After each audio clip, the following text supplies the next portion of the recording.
Good afternoon, ladies and gentlemen. This is your host, Jerome Gaiman, from the great state of Florida. It is 93 degrees today, very, very hot.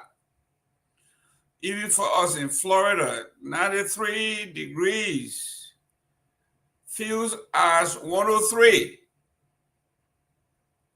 Very, very hot indeed.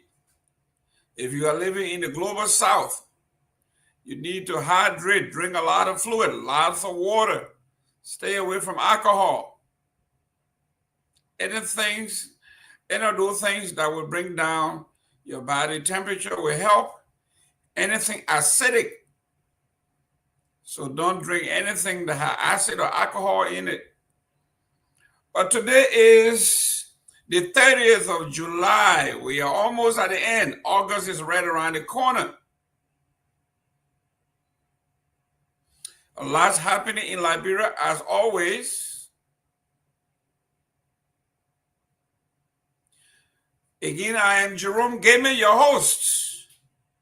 We will be talking about issues in Liberia, and there's a lot. And there's a lot of scandals as well. You know, Liberia, we can't have a day, a week, an hour, or minute without a scandal. What's about a Caucasian or a white guy serving as the chef, according to sources on the ground, as the chef for the president of the Republic of Liberia's 53rd wedding anniversary? A white man is serving our nation. I suppose there are no Liberianization laws in Liberia. I guess the white guy cooks palm butter and cassava leaf and tobagi better than any Liberian. So I see the job should go to the most qualified, who cooks the best. And I think this white guy won the job, hands down. We will talk about that. But what's about Serena Cephas? Serena Cephas is blasting the CDC government and President George Weah.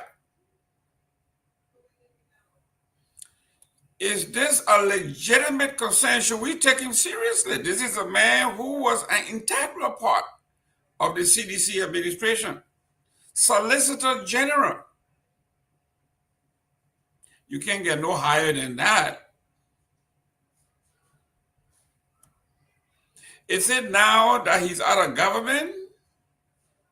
Some say Serena Cephas is trying to get into the good graces of the Unity Party, knowing that the next 5 years is going to be rough. So Serena Cephas is saying the CDC party was inept. And he laid out some of the reasons he thinks that caused their defeat.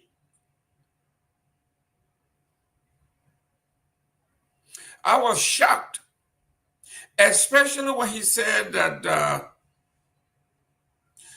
the CDC government was dominated by Southeasterners.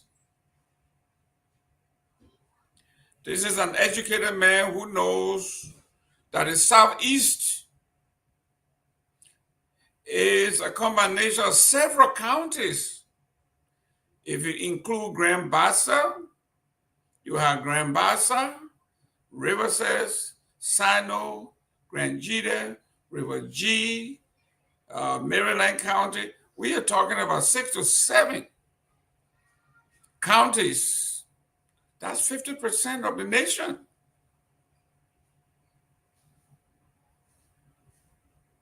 So he's trying to equate the southeastern part of the country to that of Lofa. He is saying he cannot criticize this government for appointing people from Lofa.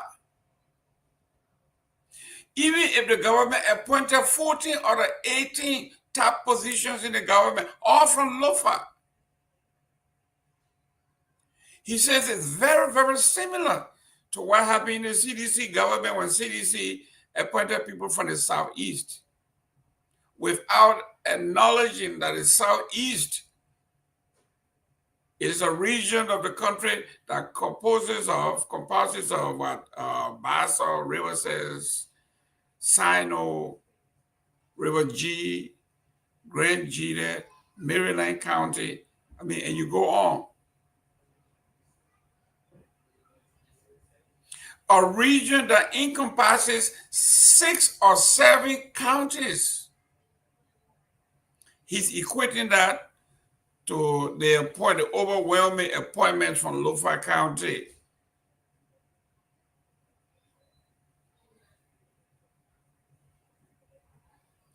The Liberian government sends a delegation to Guinea to apologize for what happened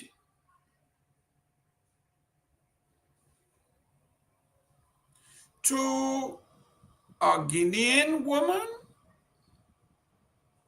a hijab-wearing lady who resisted arrest, and during the takedown process by the government, the police, a hijab came off. The Liberian government sent a delegation to Guinea to apologize. We will delve into that. Let's look at the front pages of some of the big newspapers in Liberia. Let me start with the Front Page Africa. On the front pages of Front Page Africa, it says here, confusion looms over July 30th proclamation as fast and prayer day in the Republic of Liberia.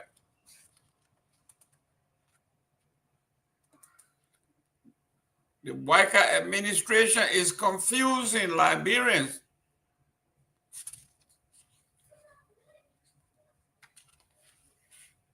Just a gist. Says here July 29th, 2025, a proclamation issued by the Office of the President declaring a day, prompting question and public confusion over the duplication of a legally recognized national observance, according to the Patriotic and Cultural Observation Law, Chapter 25 of the Executive Law. Liberia already observed Fast and Prayer Day each year on the second Friday in April. This official holiday is a day of solemn reflection, repentance, and national spiritual renewal observed nationwide, with government offices, businesses, and schools closed in observance. The presidential declaration signed and issued through the Ministry of Foreign Affairs did not clarify whether the July 30th observance is a one-time emergency call for prayer or an additional national holiday with incurring intent. Legal experts and civil society groups have expressed concern that the declaration may violate the principles of statutory consistency and could lead to administrative confusion if such proclamations are not carefully harmonized with existing laws.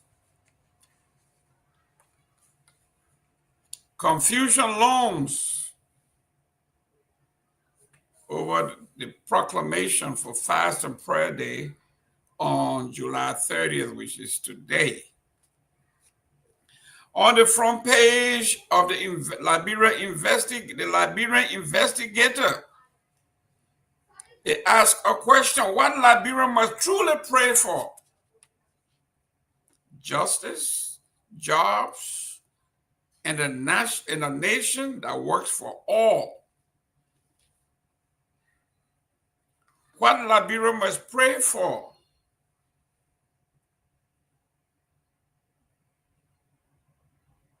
If you're going to pray, what will you pray for?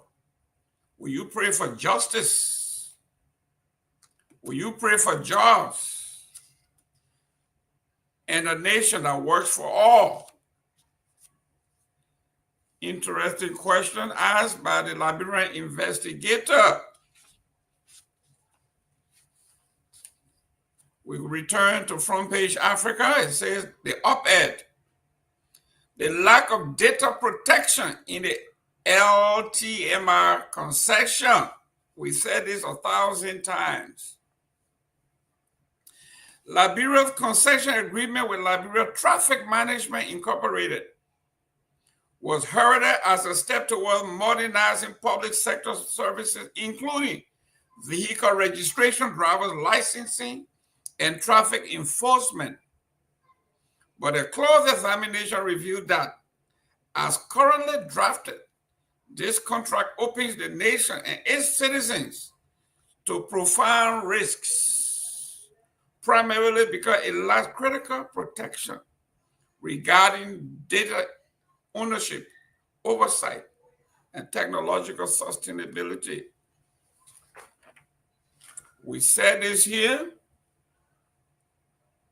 I am Jerome Gabin, born and raised in Grand Bassa County, obviously.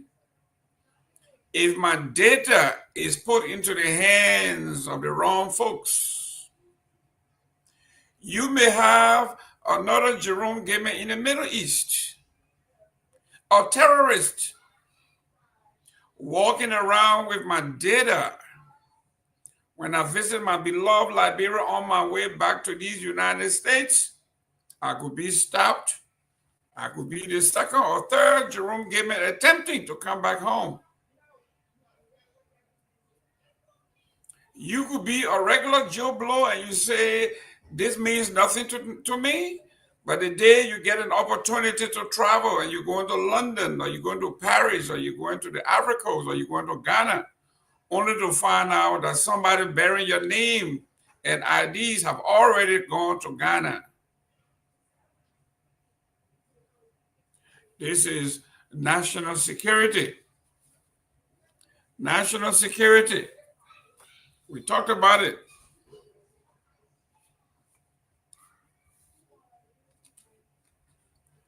Let's go to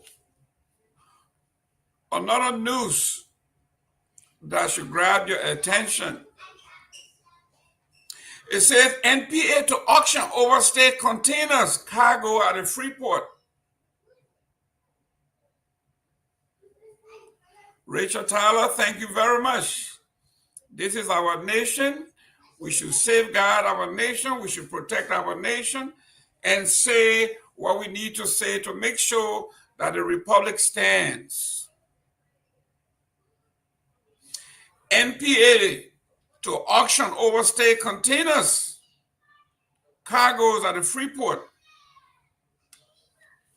Pay attention, my friends, Liberian citizens. This is the bread and butter issue we talked about. If you have ever shipped anything to Liberia, if you are a shipper, this is one that affects everybody. This is the bread and butter issue. And it reads briefly, the National Port Authority, NPA, has announced that dozens of shipping containers and loose cargoes abandoned at the Freeport of Monroe for more than 90 days will be declared for public auction if not reclaimed within 10 days period in accordance with their law.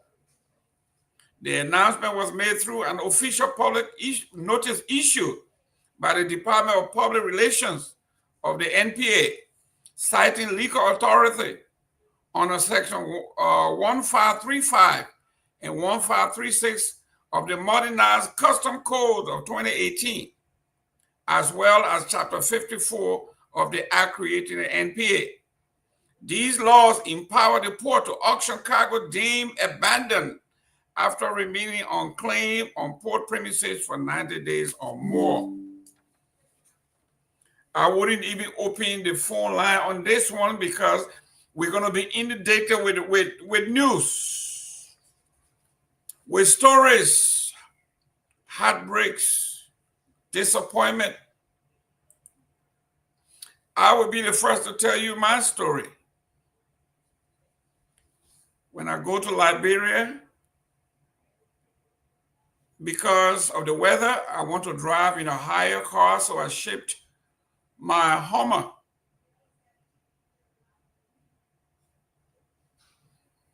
The gentleman that was shipping my car gave me an estimate. Says about $2,500 to ship your car, and maybe another $2,500 to free your car. So I budgeted about $7,000 to ship my car from Florida to Liberia, and my nephew and my cousin to receive my car on the other end. The car got to Liberia, and I got a notice from the LRA that my car, I had to pay $7,000 to free the car.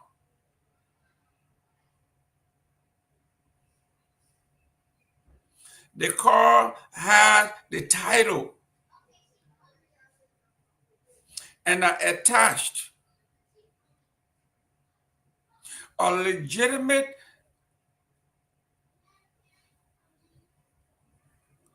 Kehleboe Blue Book, a letter from the Department of Motor Vehicle on the actual year of the car, the cost of the car, the value of the car, and what it was worth in 2023. When I reached out to LRA, they told me, yes, the Kehleboe Blue Book says your car is not worth that much. It's a 2002. But according to our processes here and what we do and how we do it, we value your car to be in good shape. So it has more value. So I wound up paying little over $10,000 I thought that, well, you know, if the Port Authority of Liberia wants to rip me off, I'm going to abandon my car. I'm going to wave it to them. I'm going to give it to them. And my wife and my daughter called me and said, you know what? This is highway robbery. We would never allow our car to be taken by the Port of Monrovia.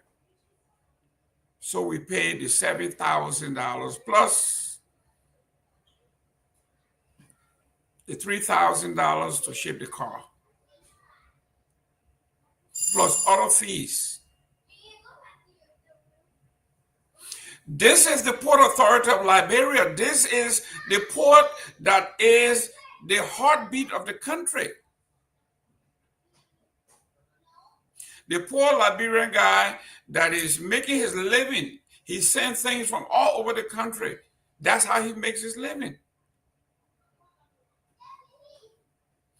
But because there is no standardized anything over there, they will charge you whatever they want. And by the time they squeeze you from day 1 to day 3, some folks just gave up and say, you know what, you can have it. This is not how you encourage business. This is not a gateway to the economy as we claim it. If you make it easy for folks to bring their commodities through the port, a guy that brings in 1 or 2 containers a year may bring in 5 containers a year. Because they are hotlets at that port. I am a living witness. They are going to auction. If you are a shipper And you have goods and services from your friends and family, your customers from all over the United States.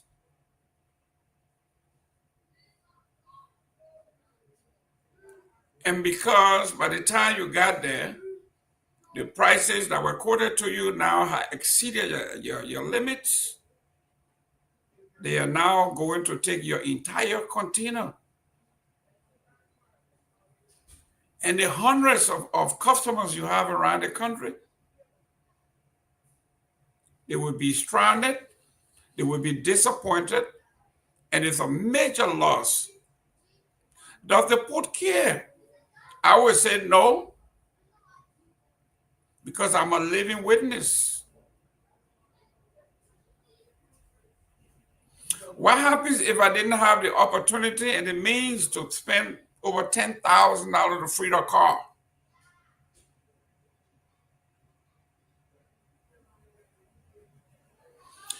In the detailed notice, MPA disclosed that cargo owners have 10 days grace period beginning Monday, August the 4th to Friday, August the 15th, 2025 to reclaim their goods or risk permanent forfeiture and public auction. So the gentleman that took my car, I was one of several customers.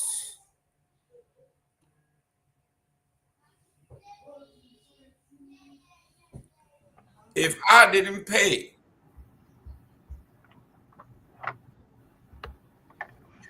because of me, the container would have been stuck,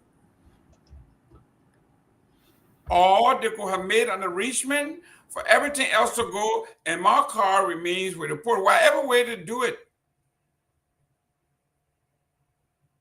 it is detrimental to our economy.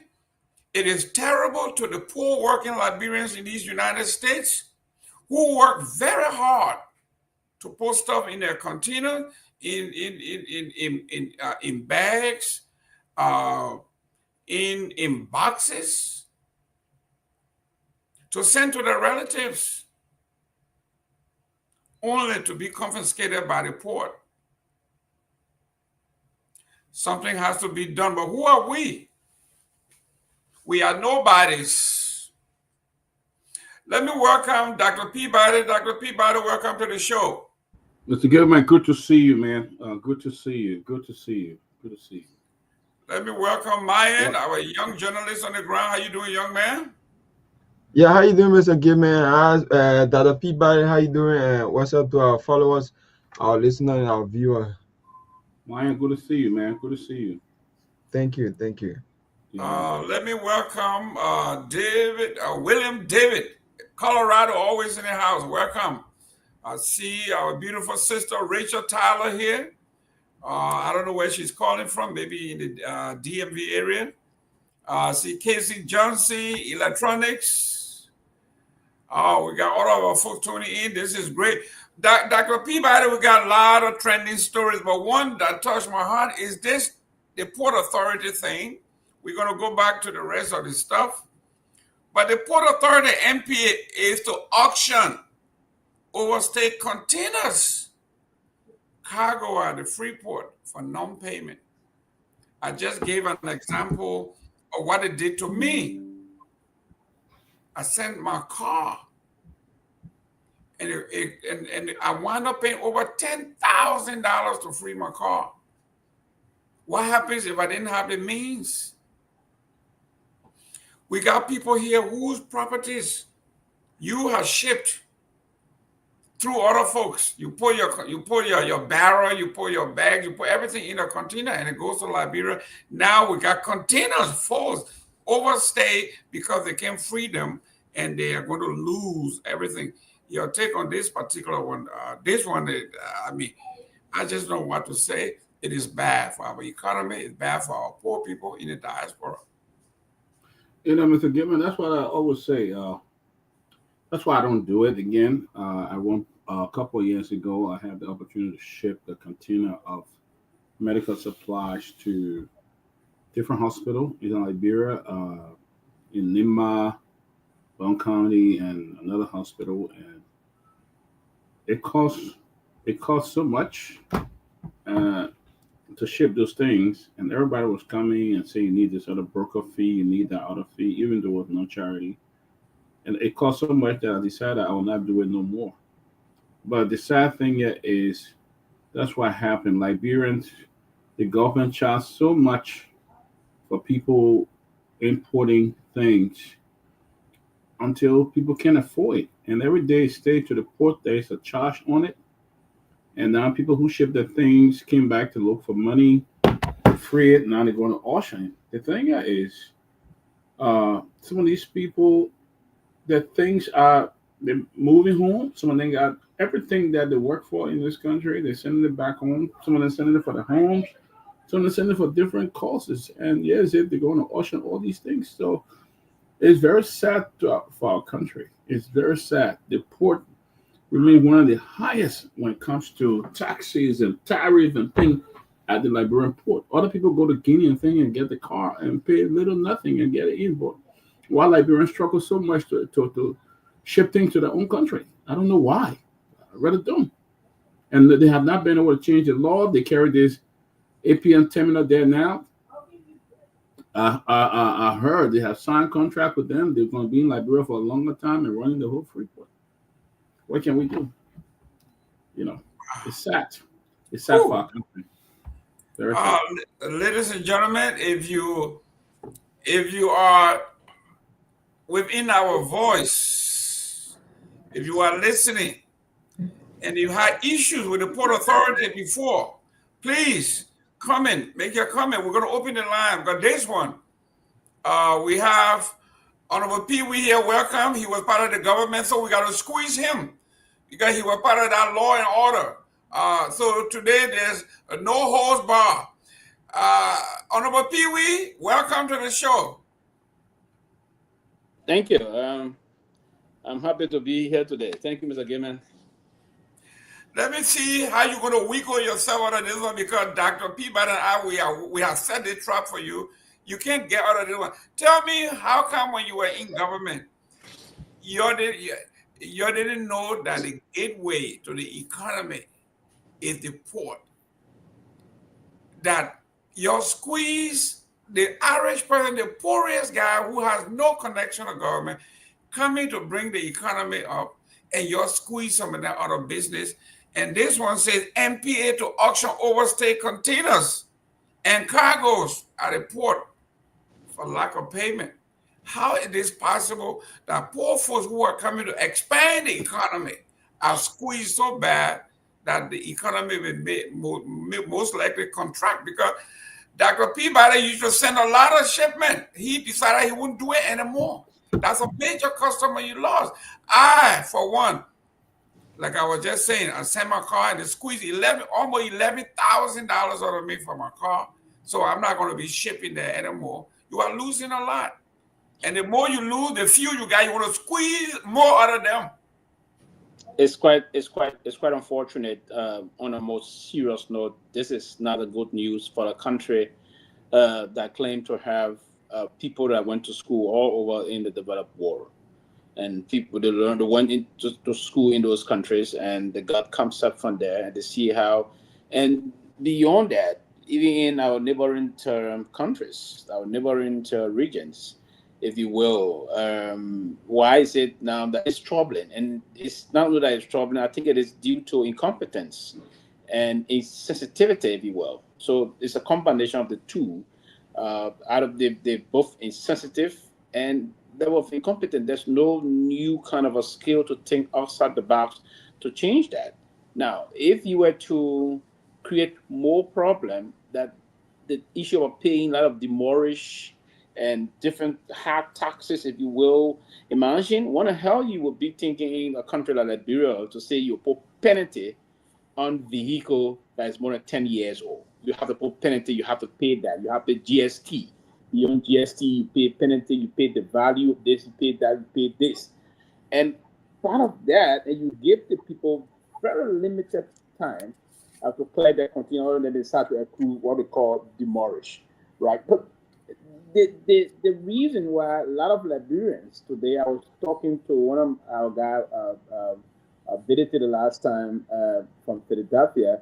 He was saying to me he sent most of his continuing to Conakry, Guinea now, right? A lot of Liberians you will hear then they will send it to Conakry, Guinea, and they will get it from there, very little amount of money. Then they come back and pay secondary tax to one of our crossing entry of Guinea, if you will. Look at Togo, for instance. Togo now, what the hell you call it the free port of Monrovia? Now, and the intent in the 40s, when the port was established in the 1940s, President William R. Torgbean, and President Torgbean, intent of that to call it the free port was to ensure that it's a gateway to open economic and trade possibilities for the country. That was the intent of that. I don't know why, in recent history, we started increasing taxes, tariff, and all of those things. And at the end of the day, the ordinary Liberian people, particularly those that are in the diaspora, even Liberians that are back home, they found the hustle and get their $4,000, $5,000, $6,000. They got themselves a used car. Sometimes some you'll be lucky to get it for $3,000, $4,000 here. And then you go back and you hear the custom people telling you are due to pay $3,000 for a car you paid $3,000 for. It is ironic, and there's no way to put it. And we have a bunch of incompetent lawmakers in there. You cannot sit to look at this law and change it so that it brings some relief to the people. And you have a very insensitive government headed by the president that is not paying attention to these things, right? So, I mean, it's a serious problem that we have to be addressed and addressed immediately. And that is a problem. And it's one of the reasons now we still generate some money from the port, but most of those money, you don't generate too much of money from the ordinary people. Set it big time for the big companies and other things. Find the means to do that. You remove this thing we call penalty. Why are we paying penalty for 2002 car? Are we paying around $500 for just a 2002 car? It's not. It doesn't make sense. And I don't know. Ever since the LRA people are not talking anything about it, they shouldn't talk anything about it. But we expect the president or the lawmakers to come together and say, "Hey, I mean, we're putting too much of burden on the people. We understand we need to raise taxes in this country, but we can find a creative way of raising taxes. There's a lot of other ways you can get taxes, for instance, in the real estate area. How are we leveraging via the real estate area to collect more taxes instead of just putting too much? And the time to get your continuum clear, or that you start accruing different kind of a demurrage, if you will, and then it starts growing up. Imagine you bought, you say you bought a Hummer car here, and I guess you pay $11,000 for a car that if I were to, I don't know what you pay for, but that is unacceptable. $11,000 is a chunk. It's a worth money in Liberia. $11,000 is not a small play thing in Liberia, but anyway, probably that customs officer or the broker believe that it's Jerome Gilman. The man is the Republican boy that got some good contract. Got some good contract in Florida. So you got to pay some money. But on a serious note, it is unacceptable. And it's part of the reason why a lot of Liberians. I'm not stopping here yet. I will end here now. The former managing director of the National Port Authority, Honorable Bill Pewee, said this before when he visited Conakry, when he went to visit the partner. He went in Conakry, Guinea for seminar visitation. Pewee told that on that trip, he said to the Guinean port manager, the Guinean government, that, oh yeah, the tariff in Liberia too high, and so we want to find out how you're doing things. And he came back with the same, they just bluff, the same level of incompetence. He himself, one of the incompetent head of that institution, they're there to eat, suck money and the rest of that. Nothing they did. Nothing. So government come, government go, we come with no vision on as to how they will get rid of those things. It's too much, and we need to reduce these things about tariff. The tariff is too high on the ordinary people, and the ordinary people are feeling it. And if they don't do things to send, because if we reduce it, I will be motivated to any small thing I get, I will buy the same, and then pay small money, and you'll get more money. I don't know the strategy behind those tax guys and other things in terms of taxation and the rest of that. So it is appalling and unacceptable. Great. Honorable Victor Number, welcome. Thank you, Mr. Gibbons. Good to be with you, Dr. Peabody, Mr. Sylvester Pewee. It's a great day to be with you guys. Let me welcome our audience as well. Please share the show. William David, Agatha Glasgow, Nora Hoax, Richard Tyler. Thanks for joining us. Invite a friend and let's have a good time. Agatha Glasgow is calling from my hometown, Tingo Village. Yeah. So kudos to everybody from Tingo Village. If you live in Tingo Village, we are saying hi to you. Not forgetting Colorado either. Colorado, you're doing well. I think you are doing great. Every time here, Colorado has representation. But let's go to what is it just in. Former Solicitor General Serena Sifa writes, I am unwilling and unable to criticize the Boycott government for a number of reasons. Few of these reasons are stated ad verbatim as follows. Our government didn't promote and protect those who stood in the vanguard of the struggle during the party's days in opposition. Our government placed itself under the illusion of looking for experts and was comfortable of giving contracts, placing the likes of current Minister of Justice on committees and boards at the expense of its own partisans. Our leaders spend more time gossiping, firing lies, and undermining those who did not share their solid views. The president was like a Christmas light, only seen at official ceremonies and was only accessible to a very few. We undertook a lot of great projects, but little results. Take example, the population census. Cabinet retreats were set aside for great fun, rather than any meaningful exercise to discuss critical issues. The president was by and large the gobio of the cabinet retreat. The president valued recycled politicians in the government more than those he called friends who were determined to serve his government. The government was reactionized as sort of all reasoning that is reminiscent of George Orwell's Animal Farm. So much that kids that were born in poverty were living like kings and queens. Liberian foreign policy was on sale and could only go to the highest bidder, even at the perils of national development. Take, for instance, the two separate votes against China. Only personal friends of the president were favored for lucrative jobs.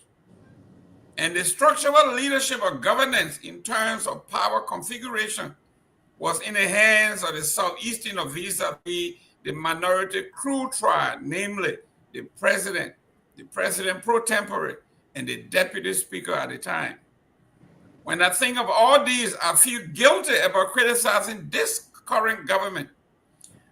Beyond this, our former president, who was fond of making music during his presidency, is now on social media dancing all over the place. What else is shameful than and childish than this? I don't criticize. I don't have criticism for JMB. Yeah. This one I have to go directly to the horse's mouth. I have to go to the dean of the cabinet, Mr. Pewee. I read this and my inbox, telephone calls is being blowing off the shelf. I'm talking about when you talk about pressure cooker, the lid is blown off. What is wrong or what is going on with Serena Sifa, our former Solicitor General, one of the men that were in the highest hierarchy of the CDC government? I think, and I probably maybe that's one of the reasons why I meant coming quick, because man is a serious rebuke of the past administration. But it's unfortunate here that Mr. Cephas or Councillor Cephas will sound this now. It's quite unfortunate. I think Mr. Cephas is just kind of he's an opportunist, and this kind of opportunistic attitude we have to expose is kind of a line, right? So what now is for the first question. But what I'm saying, he's trying to find means to get linked to this government to see how he can get engaged with the current administration. You know him, man, that is heading the Access Declaration issue. They're trying to find different means to see how he can get on board. Bwaka. Yeah, he said he's not qualified to, or he's not capable of criticizing Bwaka and all those things. This bluff. I mean, there's some of the deep line of hypocrisy that we see around the place here. I don't take this kind of people serious. Serena Cephas is one of those elements that is a loose cannon, and will speak this loosely about the past regime, and everything he said, he participated in those activities as well. He said the president was like a Christmas tree kind of a president. I don't think nonsense. He went to all of the cabinet meetings. He attended those cabinet meetings. He didn't say nothing. He was there, even presenting in those cabinet meetings. My last cabinet meeting I attended, I think I returned from the United States. It was in Ganta of July. It started July 7th up to the 13th thereabout of 2023. I attended that cabinet meeting. Sir, Mr. Cephas attended the cabinet meeting. He was in government, received government budget support. He prosecuted. You see, the CDC, and that's one of the reasons why I would express my own frustration. The CDC didn't pay attention deeply on governance.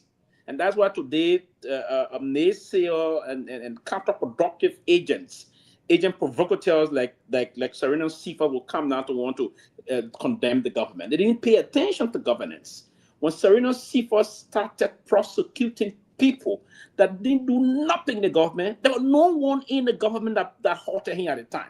I mean, you see, there's the same man that was just loosely prosecuting people. He went for comments, went for other things to just bring discord within the CDC administration. All these, and it's one of the reasons why the investigation conducted by the world's most powerful country, the United States of America, exposing, and he was eventually sanctioned because of his deeds. You remember what the former U.S. Air Force, retired Air Force pilot said about him. She's now serving a jail term here for something she did in the United States. She said they were involved in a lot of things. They colluded. He colluded with her. It's part of the reason why the sanction came. So to listen to him say these things about president, we are know very well just trying to just hit the former president. No, the former president was a president. He went to the cabinet meeting call.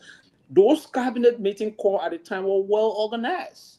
Those cabinet meeting was organized, presided over by the director of the cabinet, Mr. Jordan Solonte, a very smart man. Right? I mean, so the cabinet went to work. They performed their statutory responsibility, if you will. It was just unfortunate in a situation where, and the reason given we would time to time come and speak out to say that folks did not pay attention, and that's one of the things I would say. So now I get frustrated. I'm not saying the president, if the former president were to ever have the opportunity to govern Liberia, on a serious note, he will have to pay some deep attention and know who he's bringing into government. You bring opportunistic element like Cephas, now he enjoyed the opportunity yesterday, now he's trying to lambast and bastardize the government for no reason. He's saying the president was not this, the president was a Christmas tree president, the president was not attended a serious cabinet meeting, and he attended all of those cabinet meetings. The two cabinet meetings in the Canada, I saw him that he attended those meetings. He presented. Those were meetings that were presentations were made and all of them cabinet meetings in other areas. So I mean, not sorry, a retreat. Those retreats, because I didn't attend cabinet meeting anyway. Sorry, I need to correct this. Those retreats, he attended those cabinet retreats, rather. He attended all of those cabinet retreats. And he served as the Solicitor General and Chief Prosecutor of the government, if you will. Though he was not an Attorney General. He have quest there, and let me say this quickly, I will end here. Before Serena Cephas got the job as Solicitor General, he was the vice chair of the CDC. I stand to be corrected if I'm wrong. One of the CDC stars here. He was the vice chairman, for my information, the vice chairman for legal affairs. Before election, he had harbored in his thought process that Mr. Weah was not going to win election in Liberia, so he resigned on the basis that he resigned as vice chair. But nevertheless, Mr. Weah eventually won the elections, and they brought him as Solicitor General. But no, he wanted the Justice Minister job. That's why he was always undermining the Attorney General, Musa Dean. That's where they didn't pull, right? But Myean was trying to keep things going, and they brought him onto government, keeping going other things. He was pushing to get this, get that, continuously undermine the former justice minister, and trying to believe that he's the only competent person that can move to be minister of justice and other things. So the rebuke of the real government is quite unfortunate by the man himself that need to be heavily condemned, and he's one of those counterproductive agents. And I think he's on a mission to just damage Mr. Weah so that he can be given some opportunity in this government. It's quite unfortunate, and we should condemn his action. Let me welcome Siddiqui Fofana. This is the first time I've seen your full name. The Truth in Ink. Listen, real quick, welcome to the show, sir. Thank you.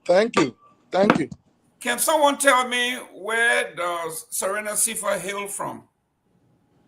Serena Sifa is from Sano. Unfortunately, he had to be from River G. River G. No, it's from River G. River G. Yeah. You remember Pemi Weah? Yeah. That's his son. Okay.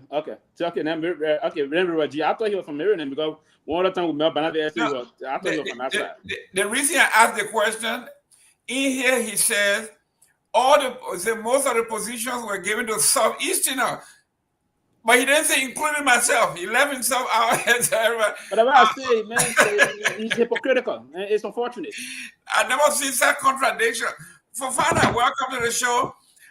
We have Serena Sifa here saying he was referencing, I think Martin Colley said, 14 of the top lucrative positions in the government went to all Lofians, right? So he is saying now he cannot criticize Garguah for doing that because Joe, we are appointed people from the Southeast, knowing that in the Southeast, if you include Grand Bassa, Riverside, Sino, River G, Maryland, Grand G, 6 counties. And this man is saying that the president appointed, his downfall was because he appointed people from the Southeast. Your take on Serena Sifa's? When this man met me here, how is it? Because he's what? He's a stand man. So Go ahead. Kema keep account of those who come first and come late. I didn't see the signal. I didn't see the signal. I'm wrong. Go ahead, Dr. Nambe. Victor Nambe, go ahead. Thank you. I mean, I'm just joking. You could have gone, but listen, I'll just say quickly. I'm not going to, argue with Sylvester. I think what he said is also correct. But what is normal is even here in this also place, correct. Argue with the side, I'm correct. Yeah. They talk your own. No, when you say correct, and what I'm going to say is also I'm going to say that's what I meant. But here in the States, Sylvester, very seldom do you find anybody writing their tell or why they are in government. It is always when they leave government. What Serena Sifa is doing is the equivalent of a tell all that the people do here. When they leave government, then they tell you all of the things that happened while they were in government. And so it could be that, or it could be what you were saying, that he's trying to find his way, into the graces of the UP government. But it's interesting that he's saying what he's saying right after my best friend and the former superintendent and senator from Sino, Milton Tiege, who himself was one time a stalwart of the CDC, has been reported to have made remarks in Greenville that he didn't think the CDC would survive till 2029. And so all of these things are out of that. And then you go back to what Chief Tomalin was saying on the show last night. This is very interesting, and we'll be watching. And I will pass it on to my brother Ahmed. Ahmed, someone was talking about it would be a concerted effort for the Unity Party government to go infantry, incite, purchase, and basically try to dismantle the CDC. Your take? Look, just to jump on that, I wouldn't think there wasn't any powerful tell-all more than what Garguah himself did. Garguah told the nation before he ran for president that They squander opportunities. In short, he was saying Ellen Johnson said he failed to the extent that the Unity Party under Bouaka expelled her. Yet the party didn't break. 6 years or maybe years after they won an election. So those who dreaming that perhaps with CFA's own expression will mean the dismantling of the CDC, they're getting it wrong. That's a party built over 2 decades. You know, it cannot just be dismantled. UPP, NDP are all still living. Then a CDC that is living and have produced not just a president, vice president, 2 speakers, couple of lawmakers. You think it will just diminish? That's a joke. But with regard to the landed councillor, you know, he expressed a lot of sentiments. I must admit that many people within CDC, around CDC, or CDC also share. That is a fact. Some of the things he said, a lot of people think that's what happened to them. A lot of people share that sentiment. What sentiment? Because Like, he for listed 10. example, He listed 10. He listed 11 here. I said some. I don't agree with all, but some. So And tell so- which one you agree with. Which one you And agree so, with? and so, listen. And so, No, but you said something important. Which one you Yeah, agree with? I'm coming. I would think there are a lot of people in the cities who felt that when we have won the elections, he did not gravitate towards those who actually helped He him. agree with the one Jackson agree with.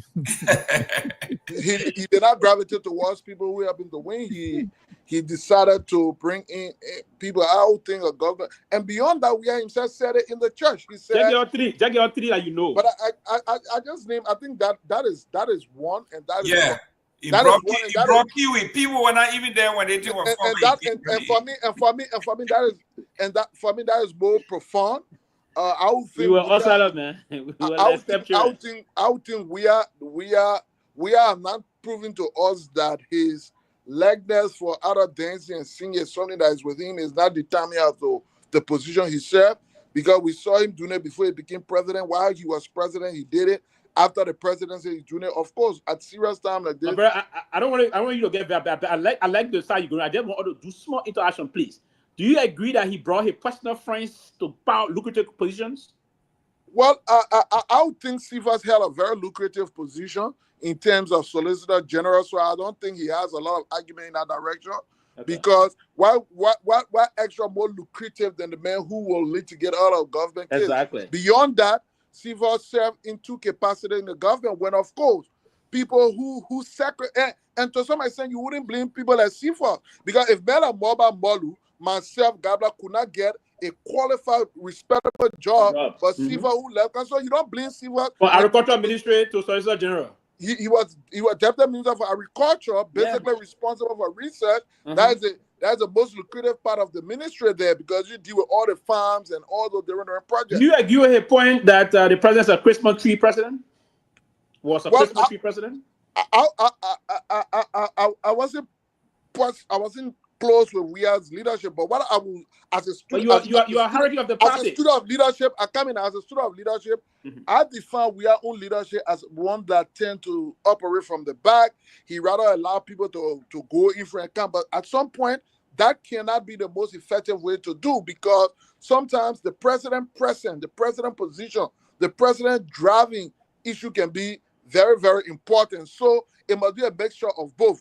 As a manager, yes, you want to delegate function for people to operate, but then as a leader, you want to set examples. So I think in between there, that is it. But for the most part, I say, Sivas, if people claim that Moba Molo and myself were not the actual messenger of a protest message, then Sivas today, as Solicitor General, a key component of the cabinet, a very close friend to the then Minister of State, cannot be the messenger as to how we are running the government, because he was there. He participated in a lot of things. He prosecuted a lot of things. But that's not my issue. I'm not opposed to what Sifas said in terms of those things. Everybody gets it. I'm opposed to what he didn't say. Sifas agreed that there are reasons why Bouaka should be criticized. He agreed that Bouaka is proceeding wrongly. However, he wouldn't do so because he's heard from one government. So I'm saying we cannot be selective when it comes to patriotic, because to criticize the government is not what you do on the basis of performance. You do it because things going wrong.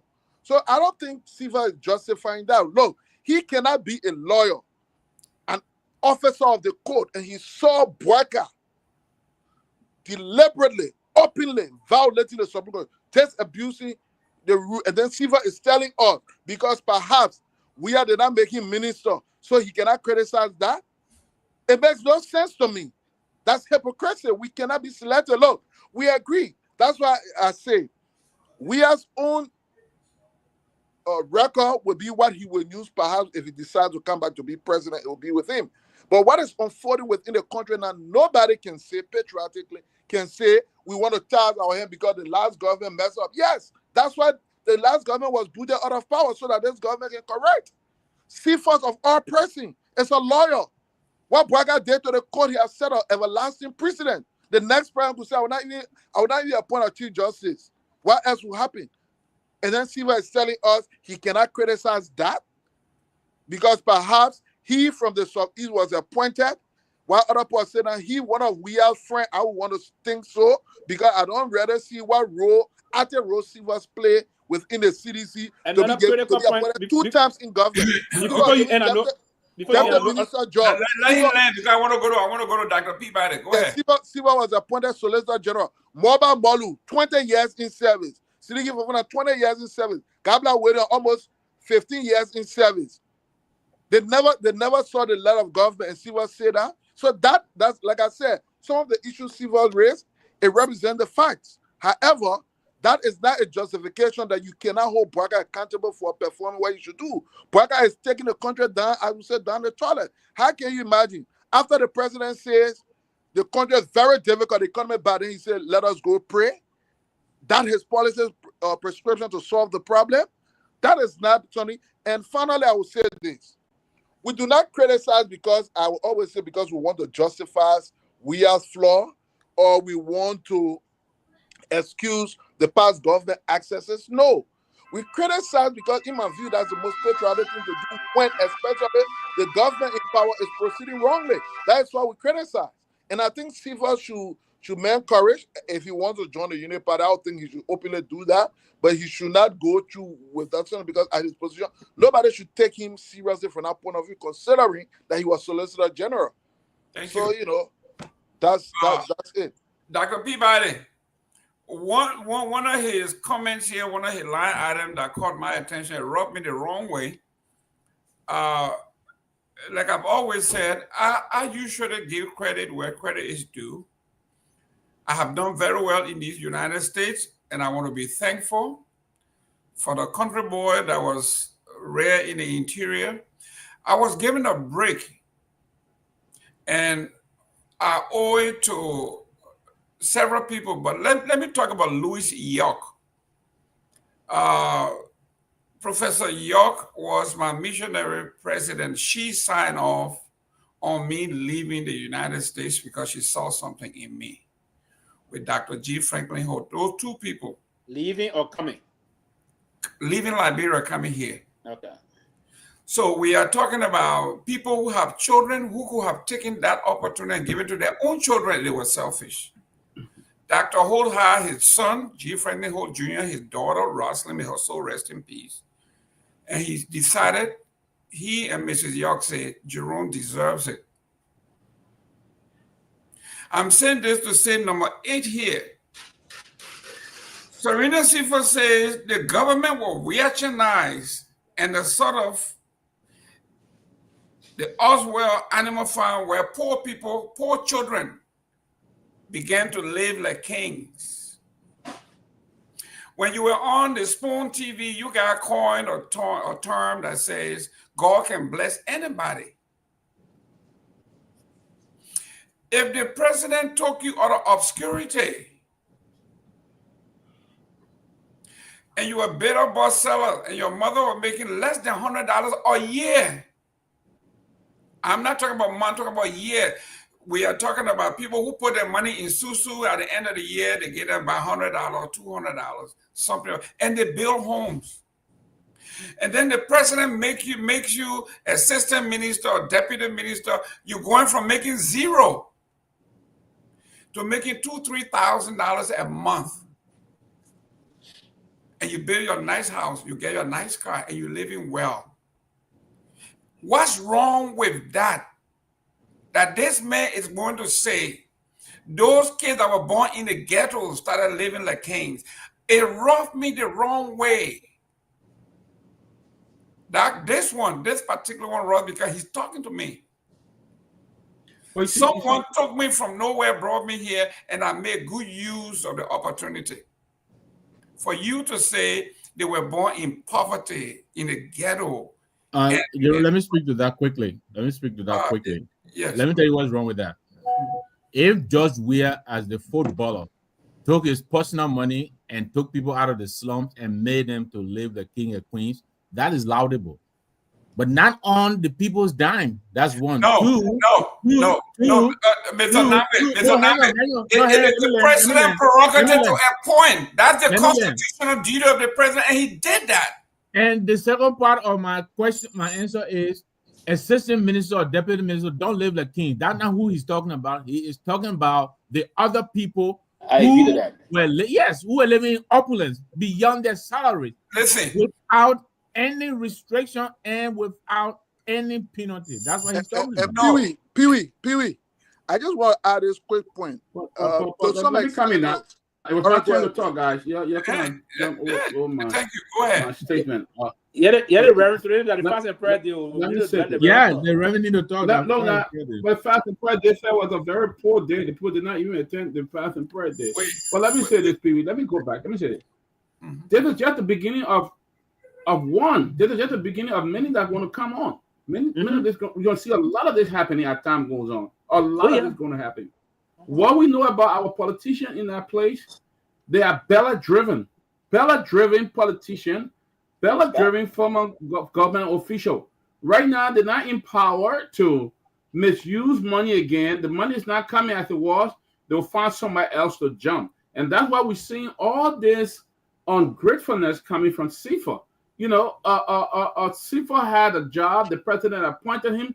CFA was moving around, boasting about his level of education. He president for the European Bar, and he did this, he did that, and he had all the support. Today, President, we are no longer in power. CFA now trying to find the next place to jump. This is just the beginning of how am I going to see. As time goes on, we saw some of us slipping, small. We saw some of us slipping. You'll see other people slipping because what? They want to get the ballot back on. The ballot is going down and it got to get big. The old people say, what it's saying like, bro, when you got big stomach being enjoying, you know? So a lot of them are trying to get, but what CFA say here today, he's an ingrate. He's an ingrate for what he's saying.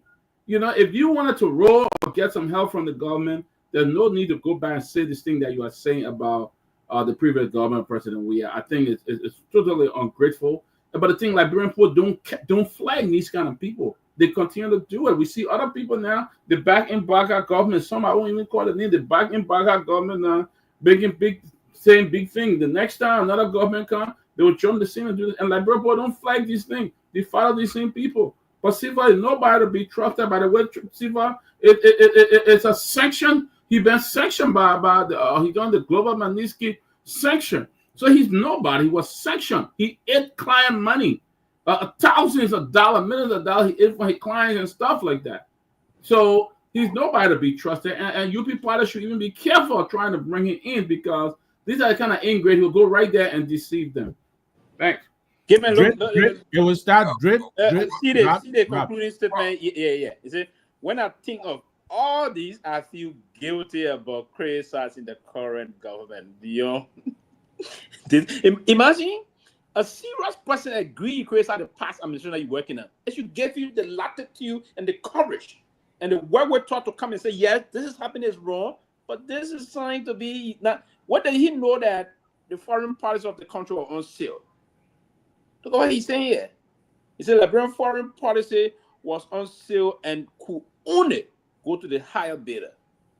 What did he know? I saw him always in the Ministry of Foreign Affairs, himself seeking for notable for other international engagement and legal things. When did he realize that the foreign policy objective of our country was on sale.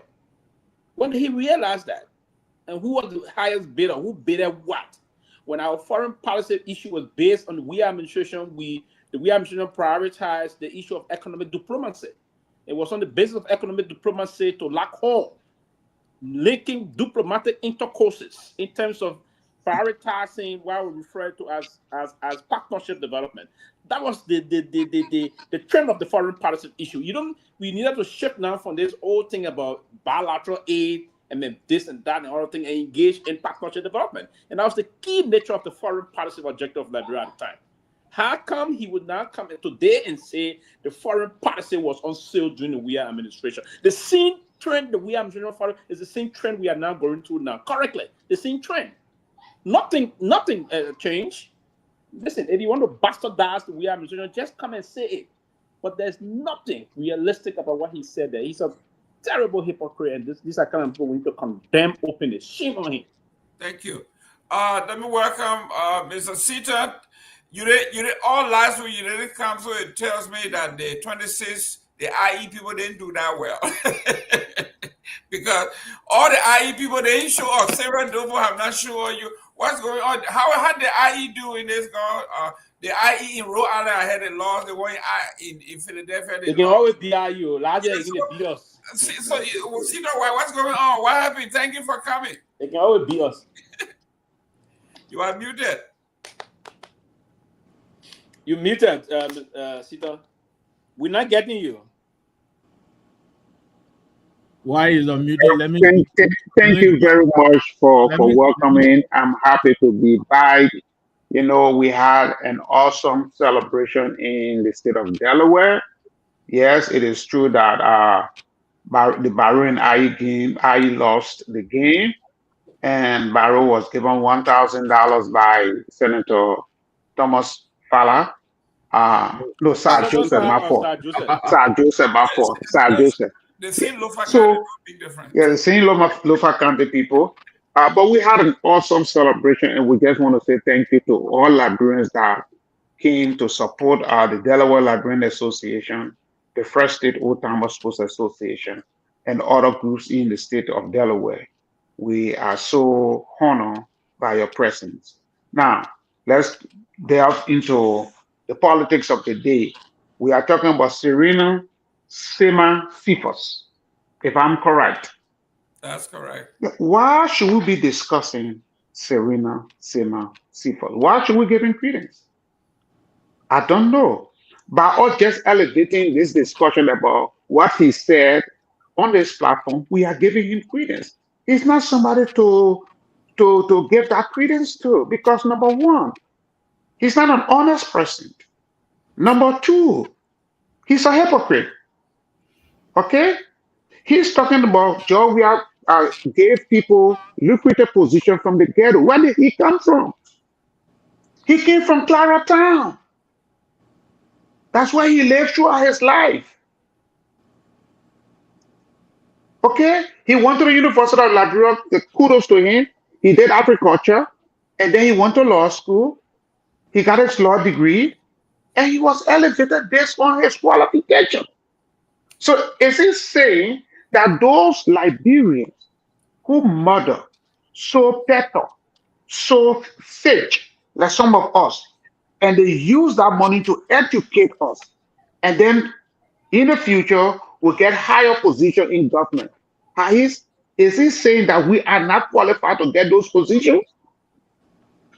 I mean, he just, you know what? No, Justin, let's be clear.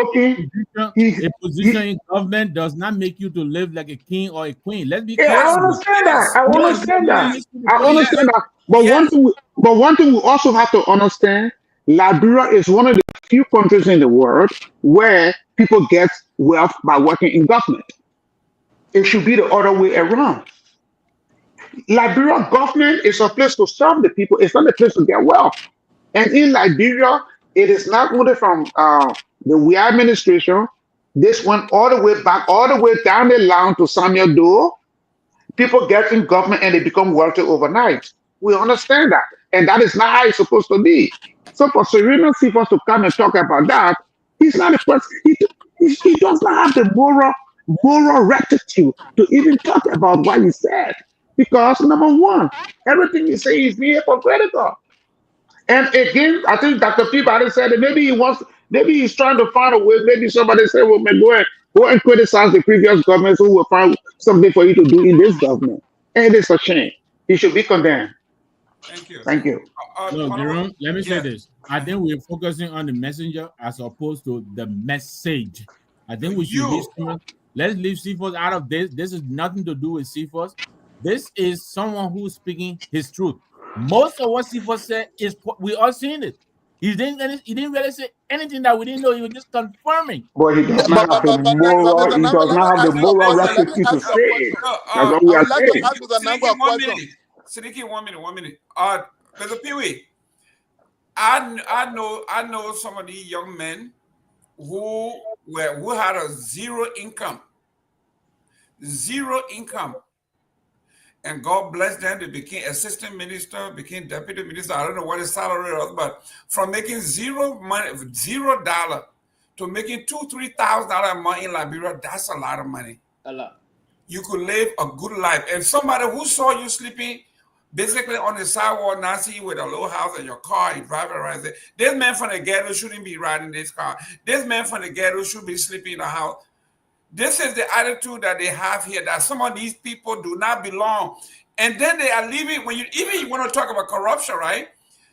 What's about the corruption that the so-called elites that were in this government, including the Serenity, for example, for which he was sanctioned.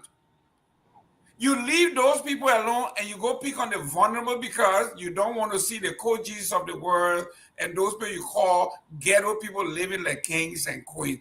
This is hypocrisy. It is wrong. And to that quickly, and listen, and that's a very good point to just track off here. And sorry that I will call few comrades' name, right? Even before we are talking on. These are comrades that were struggling. And we are appointed as assistant ministers. Took them, some of them came from the slum community. Yeah. Like our comrade Mamasi Kabashi live in Dole community. You have Arvin Wisse. Most of the folks that didn't see government before, they didn't even think that we would ever have gotten the opportunity to be elevated at that level. So he did that, right? I thought he would have emphasized that. So we had to a lot of young people from nowhere. They didn't have, most of them at the time didn't have the college degree. They were in college though, they didn't have the college degree. He promoted them as assistant ministers. He pushed them and most of them started to change their community. The pride from those slums community, those other areas, and the rest of that. Right? So Mr. Nangba, here's my question.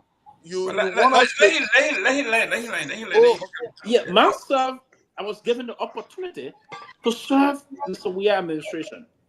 Right? I was given the opportunity to serve. When the then former Minister of Foreign Affairs, my boss, called me, he said, "Oh, I'm recommending you to come and work with me as an assistant minister." No, at the time, though, I was a little okay because already at that time, for going as assistant minister, I had a house own, I had vehicle I could sit and drive for that time. But there were a lot more of my comrades and colleagues that didn't even have the ambassador, if you will. But they appointed them assistant minister. After some months, they had vehicle, they had home, and their life changed. I thought he would have, and as Mr. Sito said just now, he's a Clariton boy, he's a slum boy. What would you want to be saying, sounding the way he sounded? And listen, we're not here to promote what or say that nothing, everything in the We Are government was this straightforward. No. But for him to come, he's not even the good messenger, the messenger we should make to them. Thank you. Yeah, so I agree we should focus on the substance of the message. For those of us in the opposition, does that message justify reason why we must all now say, okay, let's put our hands behind our back and our tails between our legs and allow Bouaka to run the country as he will? Because that's the essence of Serena's message. That yes, Bouaka is messing up, but I cannot criticize because we are give a lot of jobs to people from the southeast. We are gave lucrative positions to quote unquote his friends and all of that. Like we said, I would think the verdict of the Liberian poll clearly defined that indeed there were issues with the We Are government. But that verdict of the elections, it tells you there were one. So is that now a blank check that we should all sit down and see what's happening in our country? Again, more than any of us here, one of the most profound thing that Bwaka did of all was when he violated the decision of the Supreme Court. Who then out of the CFA should stand up for that? That has nothing to do with whether we was messed up, whether we did not recognize. Look, like I said, I do agree with some of the points CFA raised in terms of sentiments, but that is not sufficient to allow me to be quiet on what is happening within the country. That's the point, and that is the substance. So there is no way you can focus on what CFA said without looking at his intention of his message. His intention message that we should all now be quiet. We should not criticize Bwaka. No, Amen. No. Look, Steve Forbes was very subjective. He didn't say we should not criticize. He said, I will not. He didn't say but don't. you said, but the subset of CFA message is that based on those reasons, he cannot. Those reasons are compelling reasons. I'm saying to you, those are not enough reasons. If that is something we're looking at, then no. Because the wrongs of Bwaka government does not in any way cover the sins of Wea. The two are separate. You can have your issue with Wea, yes, and everything, but that does not excuse Bwaka from doing what you do. And CFA, like I said, what makes it more particular about CFA is that one of Bwaka's more profound issue in the country that will go for generations. Well, when the sitting president defied the Supreme Court, even Donald Trump with all his arrogance, he wouldn't do that. Bwaka did it. That is something that's not going to be erased forever. In the face of that, you come back and say you will not criticize him for that as well. CFA must be joking, bro. Regardless of what we are. Now, CFA just made for us the most effective way to make our point for a third lane. The two of you, your CDC, your UP people, we've been saying it, and CFA is just saying it like we already knew that. No. The tail link should not be built. The tail link, the UP and the CDC are two peas in the same pot. Yeah, but don't build a tail link.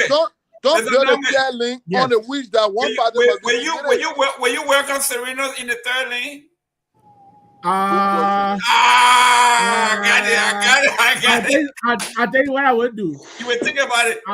I will rejoice that today the Pope has the Philadelphia Eagles Super Bowl hat because the Philadelphia Archbishop of Philadelphia, Perez, gave him a hat today. That I will do. I'll rejoice over that. Okay, great.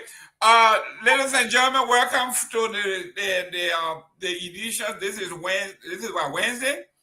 We are having a great time here. I got so many headlines. We're just going to go through them. I'll share the show. I'm looking at Rachel Johnson. Thank you for coming. Thomas Kelly, Felicia Hall, Helena Wilson. Thank you, guys. Everybody. I mean, there are so many of you, but as we're going, we recognize you. Let me go to this one that has a spiritual connotation. So we have to go to the man who is more divine than I. The man of the cloth. Yes. The man that God is divine, my man. And the God is divine. Yeah, well, guess what? The God is divine, but he blessed you, he ordained you. So you are the man who can interpret this stuff. But let me look at this. The two major newspapers now in Liberia. The guy say cabinet with you or say start for fun making. Yeah. And he didn't tell whether he no, there are plenty to have on your cabinet retreat that will get all. They get all. Yeah, the Liberia investigators say what Liberia must truly pray for. Should they pray for justice, jobs, and the nation that works for all? Then on the front page Africa, it says confusion looms over July 30th, proclamation of fast and prayer day. And we're going to go into that a little bit here. Let me read. I read a little bit, but let me read the extras here. Gerard, I sent something in the chat room for you to please read. Stan is asking Bwaka to lead or leave. Okay. You said 2 weeks, I'm 2 in a pie. All you said no impact. 2 impact, yo.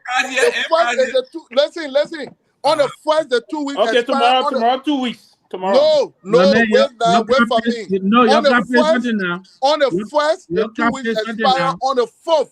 On the 4th, Stan is calling on Masbin to announce the next course of action. That's why I sent to Jeru to read. Good, listen. Don't say so, brother. I'm telling you, That's don't let telling them that, go. oh God. Listen, That's telling so that, Father, oh. we're gonna send an invoice to stand through you and Yes. your day off for your taking Yeah, your the taking poor all There you of prayer, go. the Yeah. They poor need to prayer pay today. something now. They gotta Yeah. pay something. Okay, Dr. Peabody. Yes, sir. It says here July 29, a proclamation issued by the office of the president late Tuesday evening declared Wednesday, July 30th, 2025, as National Fast and Prayer Day, prompting question and public confusion over the duplication of a legally recognized national observance. According to the Patriotic and Cultural Observances Law, Chapter 25 of the Executive Law, Liberia already observes Fast and Prayer Day each year on the second Friday in April. We just did it this going April. This official holiday is the day of solemn reflection, repentance, and national spiritual renewal, observed nationwide with government offices, businesses, and schools closed in observance. The presidential declaration signed and issued through the Ministry of Foreign Affairs did not clarify whether the July 30 observance is a one-time emergency call for prayer or an additional national holiday with recurring intent. This is where we are. People are confused. This government is supposed to be the government of experience and knowledge. What's going on here? We just celebrated Fast and Prayer Day. The president have gone and declared another fast and prayer. So people are confused. Nobody showed up. I think Liberia getting reached for you to call up all the work day like a Wednesday. Why a lot of revenue will be generated. You call it off. You say it's Fast and Prayer Day. I think the president just overreacted. You already had an Independent Day intercessory service. You had that service. It was well attended. People came together and people prayed. The fact here is people cannot pray when people don't want to stop correction. You, the president, you don't punish people. You don't. Let me go back to the Supreme Court ruling there. You calling for Fast and Prayer Day. We have a luxury party where people wine and dine to the wee hours and stuff like that. You eating heavily, drinking lustily, different kinds of wine and stuff like that. You having those programs, and you then to Sunday. People will leave from there with hangover and get in the church and go make mockery of God. That's not possible. It's not possible. I think the president should put in some very strong mechanism in fighting corruption, ensuring that people get food to eat, ensuring that the opportunity for our young college graduates, thousands of students graduate every year. Stella Marie, University of Liberia, and the trend graduates of great degrees. Some of the students graduate as architects, electrical engineers, and can't even find jobs. You should be setting a committee, a very serious committee, not composed of the old crooks, set up real people who can create opportunity. I think that's why some of the opposition will come in, like Mr. Cummings and others, say, look, I want you to help me on this to gather, so we can work on ways that we can create job opportunities for the young people. He's not going to do it. I think his call for prayer should have been done on Sunday, that he asked every Liberian to go to church on Sunday and pray. But again, you can't just impose this on the whole country. There are people there too who are not Christian, they are not Muslim, they got no religion. So you can't just impose the whole thing on the country. You have to do it in a way, get in your private corner and pray. Go to your own church and meet with your pastors and pray. But I think how many revenue could have been generated a day if the places were not closed? And there's a struggling government. We all love to pray. We know God answers prayer. It's good to pray. But you can't be a mocker of God when you're there sitting and undermining the justice system. You're undermining a speaker. You remove him because you don't want him. You created the kind of animosity against the former speaker because you want to bring your own people in and all this stuff that's going on. And then you say, we'll come and pray for it. God will not answer your prayer because you don't know what you want to pray for. You're just trying to but I don't think what even the guest speaker meant. By the way, I spoke with him a few hours ago. He's back in town, and he said he's going to send out his schedule this week to come on the show. But by the way, I think the president just made Margaret. You saw the church, his own church, Alpha Baptist Church. You think all the members of that church could have filled the church? Nobody went there harder because you can't go drink all night, and 2 in the morning you jump on and say you come to pray. That's a joke. Mr. Sita, Last night they were showing, and today they were showing the opulence of the party, the celebration of the 53rd wedding anniversary. They were having so much fun. In fact, they said the president was shaking the hand of a chef. They brought a white chef in to serve them, and they're having this great time. And then they turned around, and then while they are having a great time, they're telling the poor people to go and fast them. You telling them to fast, and you're better, and you busting your belly. God will answer your. Let me say, please, coming. And like missionary going to Africa, see the people got no food to eat, they got nothing, and he said, "Oh, we're gonna pray for you, and God's going to provide for you." You know, come on, man. That's what I'm gonna say. I mean, but listen, I have seen all, but Mr. Seaton, for me to see a white chef in Africa, in Liberia, I guess he cooked better palm butter, better Torgbean than any Liberian. What is going on with us? And they say we just keep praying. Thank you very much. You know, sometimes I wonder what is the economic policy of this government. You cannot. I don't know what drove the president to declare Wednesday as a national day of prayer, when in fact we have a constitutional day for us to fast and pray. I don't know. I think the whole pronouncement was misguided. I think maybe he got caught up in the moment from the orator of the National Independence Day celebration speech. But God told us not to pray. He told us not to pray. In which he highlighted the great suffering of the Liberian people. As Peabody stated, we have a lot of young people that are coming out of the University of Liberia and all of the different higher institutions of learning in Liberia, and they don't have jobs. You don't have a policy on how to employ them. You don't have a policy on how to create a vibrant private sector. You don't have a policy on how to address the drug epidemic in the country. You don't have a policy to address the injustice that is going on in Liberia. You don't have a policy to address corruption. And all of these things are lingering in the minds of the people. People are hungry, they are starving, and you tell them to go pray when you and your officials are enjoying. I mean, come on, man. Let us be honest with the Liberian people. Boyka should know that he does not have a clear-cut mandate to rule the Liberian people. I will say it again. Boyka should understand, and his folks should understand, that he does not have a clear-cut mandate to rule the Liberian people.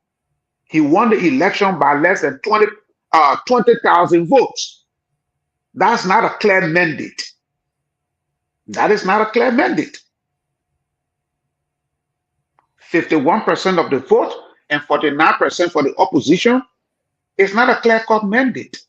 Unlike Georgia, who had a 63% of the vote when he was elected, he had a clear-cut mandate. That is 2/3 of the population voted for him. But as for Boyka, only 51% of the people voted for him. So he's supposed to rule in the middle. He's supposed to bring the opposition on board on how everybody can work together to improve the lives of the Liberian people. The people are struggling. And the orators, he couldn't say more than what I'm saying. He highlighted everything that is happening to the Republic of Liberia. And yet instead of the president saying, look, we will put in place a commission to study how we can improve the lives of our people, and then we should go and have a prayer. I'm a Christian, but I believe in one thing. I believe in this Bible verse. It says, faith without work is dead faith. Faith without work is dead faith. You can say, instead of you working to eat and feed yourself, you can say, I will pray until I get food to eat. No. You have to work. And then when you have that faith, before you can get food to eat. So I think the pronouncement was misguided. Maybe, I don't know, maybe he said it in the moment, but you know, in Liberia and other countries, presidential pronouncement are policy. Maybe it's based on that. That's why people decided to say, look, you know, we can go to church today because we are hungry, And again, economic-wise, the country lose millions and millions of dollars today because of that fast and prayer. Revenues that should have been generated were not generated today. How do you make those kind of decisions? Did he factor in the amount of revenue that the country would have gotten today to that of fast and prayer? Was that factored in? Who are his economic advisors? Oh, I don't understand. Why is it that in countries like Liberia, people cannot tell the president no? Why? Well, listen, Mr. Nambe, one of our TMC Nambe. yeah, the Rachel Johnson. CMC not going anywhere. Listen, Don't say that. listen. Rachel Johnson said naturally I beg you, man. Liberians are fasting every day because they go to bed hungry. So, but And I agree with Rachel. So I they would have made a hunger official today. yeah, That's right. That's right. I agree with Rachel. I think the president is out of touch if he doesn't know that we're already fasting. yeah. But Mr. Namwe, Yes. they say the country is struggling. We got our economic system, our revenue collection are all struggling. Then you shut the entire economy down. Right. You and I were in a chat room earlier when one of his supporters said the folks in Ganta City and Kakata had all the stores open and business were bustling, and he said they should go and arrest the people because they defy his president. Really? Can you imagine? Go ahead. Yeah, I mean, look, first of all, it is within his president's right, you know, as you read in the intro of the show, you know, to create a temporary national holiday. But then again, you know, as with many actions by this government, you know, you really wonder how much thought is put into the process. You know, first of all, what are we fasting and praying for? Just to thank God? I mean, yeah, I get that. Unless we're fasting for the MCC so that we can get a $500 million, you know, I don't know. I mean, we already have a national fast and prayer day. I think it comes in April or so. So for the president to have done this, I don't know how much thought was given to this, but you're right. This is a government that badly needs revenue. I mean, you go Kakata and Ganda, those are bustling cities that I think help the government a lot to generate revenue.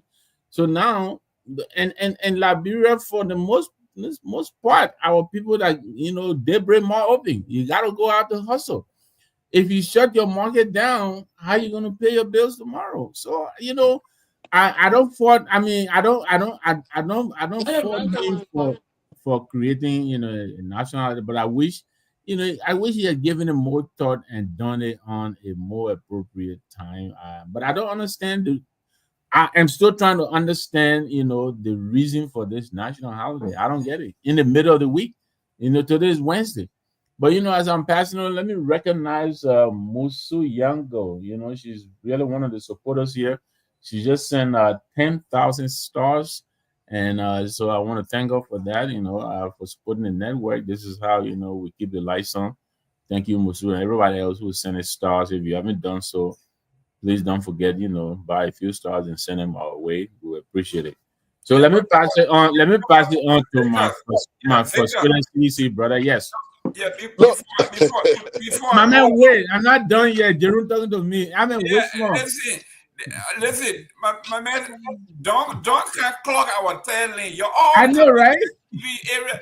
You gotta come. It has to be orderly done. It gotta be done. And you know, Jerome, before you come on, Jackson will remain there in Delaware. You were ready to sign the form. That's why he told me he's sitting here today talking about CBC not going, CMC not going nowhere. All right, Jackson, I hear you. Yeah, okay.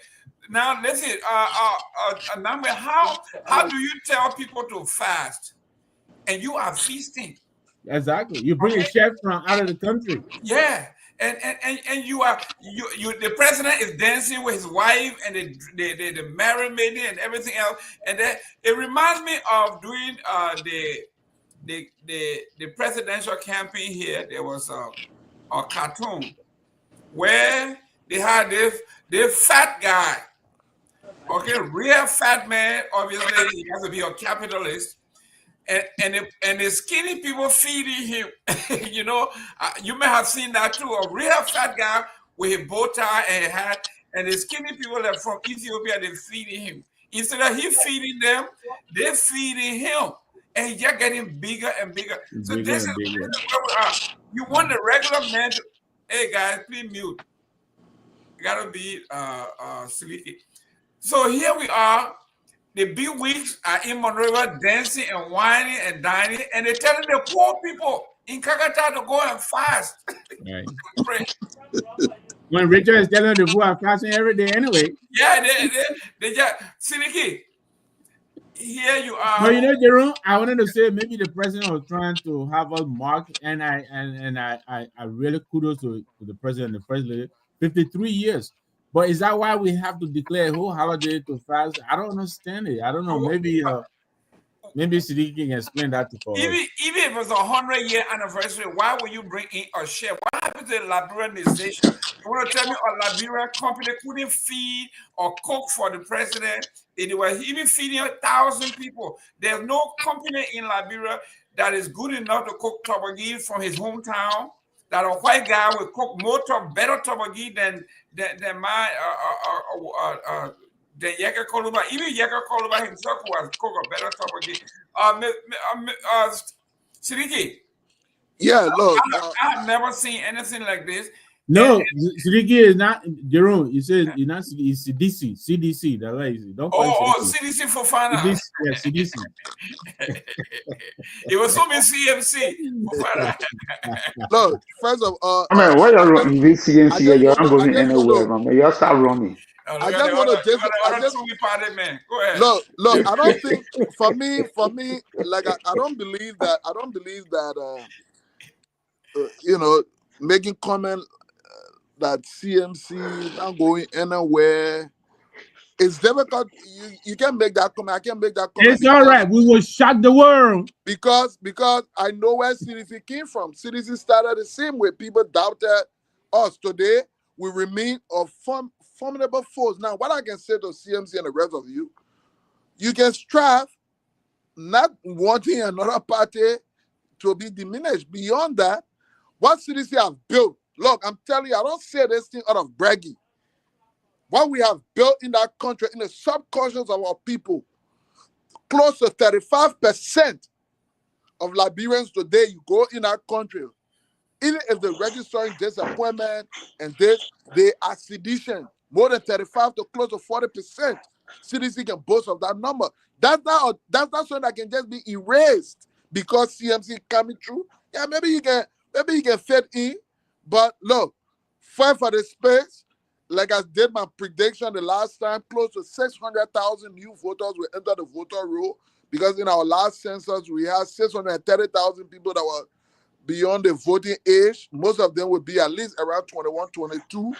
So you have close to 630,000 new voters in the voting age.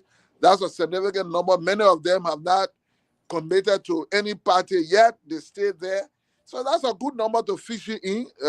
My calculation, like I said, for CDC to win, if they should, based on the past number, they would need close to 300 to 400,000 of those new voters in the race. Now, depending on the strength of the tail-link, how they would divide the number between perhaps the CDC Union Party. So it's all there. But back to what we have today. 2029 is still a few years from now. Why it's sure it's good to prepare for it. But what we have today, and Pewee, I want to call your attention to this as I learn on this issue. It appears like the country we're not learning. Because, for example, many of the things we complain about during early regime, right? We saw some of them being repeated on our CDC. Black people complain. Black people are doing almost the same thing, even worse. I mean, it's like we're not learning because in other parts of the world, one government comes after criticizing the other government come to bring in something new, go against it, sometimes even to the extent of repel some of the laws on the book just to show a difference between the last government and the present government. They introduce something completely new. For example, today, as you live in America, it becomes a little bit difficult to say Trump is just like Biden. you can see a complete difference between the two leadership. And then maybe the next president, you'll see something different. But unfortunately, in our country, it first starts with the same recycling of the same people. They go, of course, bomb off the next government so they can be in the next one. Then you see the same behavior, the same thing, the same attempt to perhaps control the executive, try to control the entire power, squeeze the legislature to have their own speaker, influence the Supreme Court. I mean, consistency, we see the same thing. So I really don't know whether we want Link just because we want new players, but just to do the same thing. It becomes difficult to think that our political system provides the remedy for redemption in the country. You know, so I just want those of you in the neo-progressive, I don't know what how you defined that progression or that progressiveness when it comes to the country. With regard to Braga, look, it is clear the old man has nothing new and different to offer. That is why most of the young boys you see on Facebook every day talking, yeah, of course, they have to defend the left side. They have to defend that thing. But Braga, no, nothing different. And Pewee said it yesterday. On his own, an original idea, vision of the country, breaking away completely from we are. They came the harmonization. They adapted it. The foreign policy is something you are describing. The same thing. I mean, everywhere. The issue about roads, we have our own road, building road. We haven't seen where you say, okay, now we're building road, but we're going to include the economic part of it, where okay, these roads we build, we will put toll so that it can produce jobs, so that it can, I mean, nothing of that nature. It's just the same old political play. We did a market in rehab. Braga, where he did that same the same old thing turning over and again. I just don't see progress, bro. I don't see progress. Exactly the point. I think there's no new thing, there's no new ideas, no new innovations, no one thing. And listen, probably the old man would have been better 6-8 years ago as president now today. But one of the things really impeding the president's ability to function is his age, and those he got around his orbit, they are very distant juniors, most of them, if you will, not all of them. You have people like Kofi Woos, a former human rights advocate. He proclaimed to be one, but he's there and bringing the division and undermining other people in the governance. Now, I was just looking, I have a conversation with somebody about this Zago issue. Supposed Zago is trying to call attention, or he's seeking job. No. Steve Zago is one of those very trained, regimented security personnel we have in Liberia. Very, very trained. He was trained by the United States government through the FBI and all those things. And he served the Liberian National Police for many years. From there, he went to he worked with the United Nations mission in Liberia. Then he went to the Liberian Senate for 9 years. But here's what I will say. Zago's letter of suspension is clear. You suspended the man for 3 months. And part of the reason why you suspended Zago, and it's one of the things we say is that the president may have good intention, but people around the president try to control the narrative because he's old. He's old, and I understand that. And sometimes part of that, for that reason, I may try to get him some empathy. I mean, it's understandable. Sylvester, you think he should sue? Why?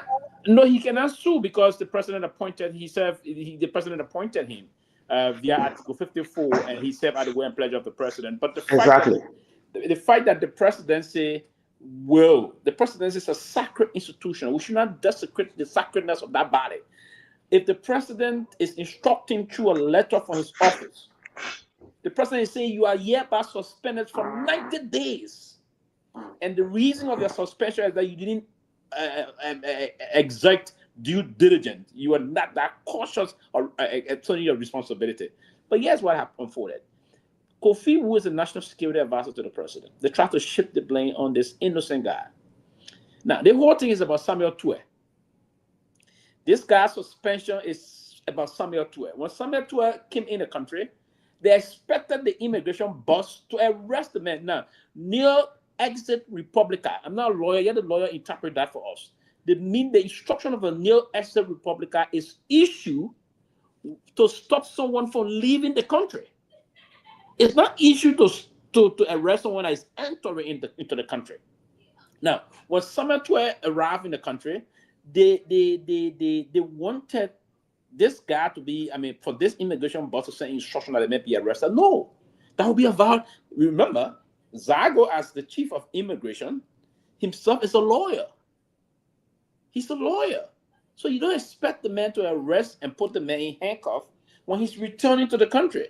But let me ask you this, Sylvester, and I'm asking you this only because you're a diplomat, and if you don't know it, that's fine. But why would immigration be arresting a Liberian who is coming to the country? Why can't it? It's wrong, and that's the reason why they suspended the man for. They went to the president and said, "Oh, the man didn't arrest Pewee." That's the reason why they suspended him for.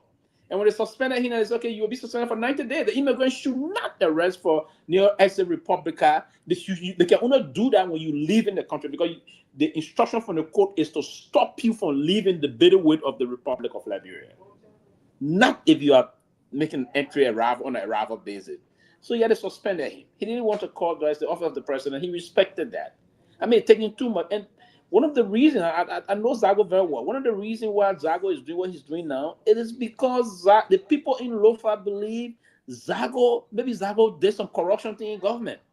So he had to speak out. That's why he's speaking out. But Kofi Wood and the rest of the folks now, they're trying to stop this guy from coming back. But the best thing they could do, tell the president to fire the man. The president, he said, the president, say, "Okay, Mr. President, your letter is 90 days suspension. Now that you are appointed someone in the position, just bring an announcement that the man is hereby dismissed." And that's what the man is saying. But once Garguah can resign, but there's no position to resign because they are constitutional violations that is prevalent in the Bouakai administration. You see, a lot of the time, the president, he does not follow the constitution. Yes, it is true that people who serve in his government serve at his will and pleasure. Now, constitutionally, if you appointed somebody to a position and you suspend that person for a certain number of days, after those days elapse, you either have to reinstate the person, or if you don't want to reinstate the person, you fire the person. But you can't keep the man in limbo. He's suspended, the suspension time has elapsed, and yet and say he cannot get back his position. And what people is saying, it makes a lot of sense, because in Liberia, while it is true that officials are working for the president, they are working against each other. They are working against each other. Everybody wants influence in the government. So they are doing everything when they see that you are getting a little bit influential in the government, and you have a little lapse. They kept a lapse on that to what? To get you out. And that's what is happening to Garguah. And this is not unique to Ome Bouakai administration. They happen on a Samuel Doe, it happened on a Charles Taylor, it happened on a Ellen Salif, it happened on a George Weah. Now it is happening on a Joseph Bouakai. And this trend has to stop. People in government must be honest with one another. When you serve in government, it is not your power farm. You are there to serve the Liberian people.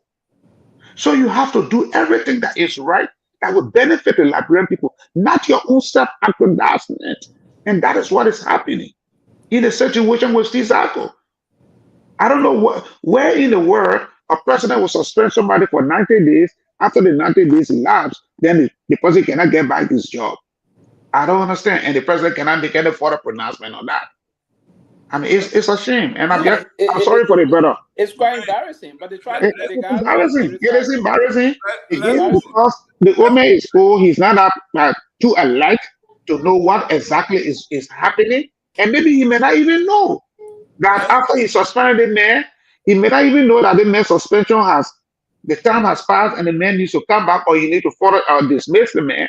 And they're hiding this information from the president. No, then I mean will be side. For if he don't know that he appointed someone to that position, then it's side. Well, ladies and gentlemen, let's move to the next. Let's move to the next topic here. I come with Jerome. It's a serious point here, right? You cannot suspend someone for appointment. You are appointing somebody that you know that somebody is suspended. You not dismiss the person. Probably he doesn't know. So he doesn't know. Probably he doesn't know. That Or he is doesn't sad. or he doesn't remember. Or that is sad. Or even some of his officials are playing on the fact that because he's not mentally alert to know what is happening, so they just try to bury that other part bury under the rug and they move on. Yeah, That's what is happening. Whenever they may call, they can't see the Well, president. guys, I gotta say you're treading into dangerous territory now. If we have a president who is unaware and does not know what is happening in his office, we have a bigger problem than Steve Zago. And this is the president we're hearing rumors. But Mr. Nambe, before you continue, Mr. Nambe, yeah, you said you the president of a country, of Liberia. I'm your official. You suspended me for 90 days, Right. and then will you move to? If you don't want to reinstate me, will you keep me and appoint someone in my position? Well, no, I won't. But this president has done it on numerous occasions. He will suspend somebody, and while they're serving the suspension, he will appoint somebody else right away. I mean, but then that means, do you know what unfolding? Because someone is suspended and someone you didn't dismiss the person. You cannot right. And for Zago suspension, it was it's not supposed to be like that. But look Zago at suspension was different. You said 90 days. Right. And in the suspension letter, you said you hope when you return, next time you will apply due diligence to your responsibility. That's true. The president did that with the central bank. He suspended Talo. He replaced him right away. He suspended Garguah at telecommunication. He replaced her right away. That's his MO. But I'm asking, it is wrong. The question I'm asking is this: if we have a president who is unaware of what is happening in his office, don't we have a problem bigger than what we have a problem? We have a problem. That problem may not last with the president per se. That problem may lie with his handlers. No, hold on. Let me just say this. Hold on. The president has handlers. He has his minister of state. When he makes pronouncement, the records are there. The minister of state is supposed to keep track of everything that the president does. Who hired the minister? The minister says that he's in battle. Exactly. The minister appointed one person two different jobs. The minister does not have the what we're taught to perform his task as minister of state. Yeah, but Pewee, then the country is in trouble. Who hired him? Who hired the minister of state? The president. It's the president. Thank you. Now let's go to the 18. This one was bad. Listen to this one. The Liberian government sends a delegation to Guinea to apologize. On the foreign ministry's website. Why the investigation have not even started yet? Yeah, on the ministry website, just released for immediate release. Liberia, despite high-level delegation to Guinea over police brutality incident involving a woman of the Fulani ethnic group. That's the title of their press release. This is from the foreign ministry. The government of Liberia, through the Ministry of Foreign Affairs, has sent a 2-member diplomatic delegation to the Republic of Guinea in response to a widely circulated video showing a woman of the Fulani ethnic group being allegedly assaulted by members of the Liberian National Police.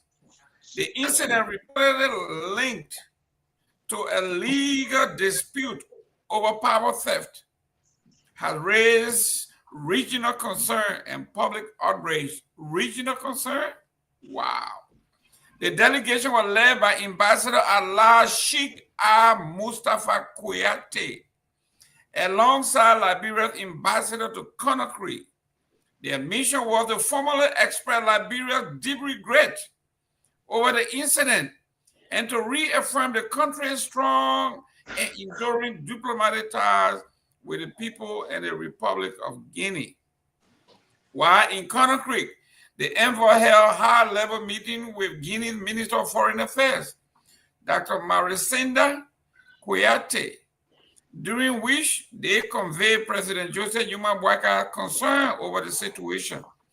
The Liberian delegation informed the Guinean government that the incident is being treated as an isolated case and confirmed that Joseph Bouaka has ordered an independent investigation to ensure accountability and transparency.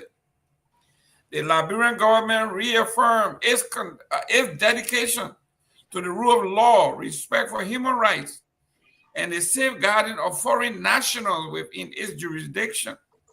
Ambassador Kouyaté and Gizi underscored that Liberia remains committed to preserving the historic sisterly relationship between the two neighboring countries and to upholding regional solidarity. In response, Minister Kouyaté expressed Guinea's serious concern over the matter and welcomed Liberia's swift diplomatic engagement. So here we are. The ambassador comes back and tells the Liberian government Guinea is seriously concerned about this and you have to do it fast. Now here we are.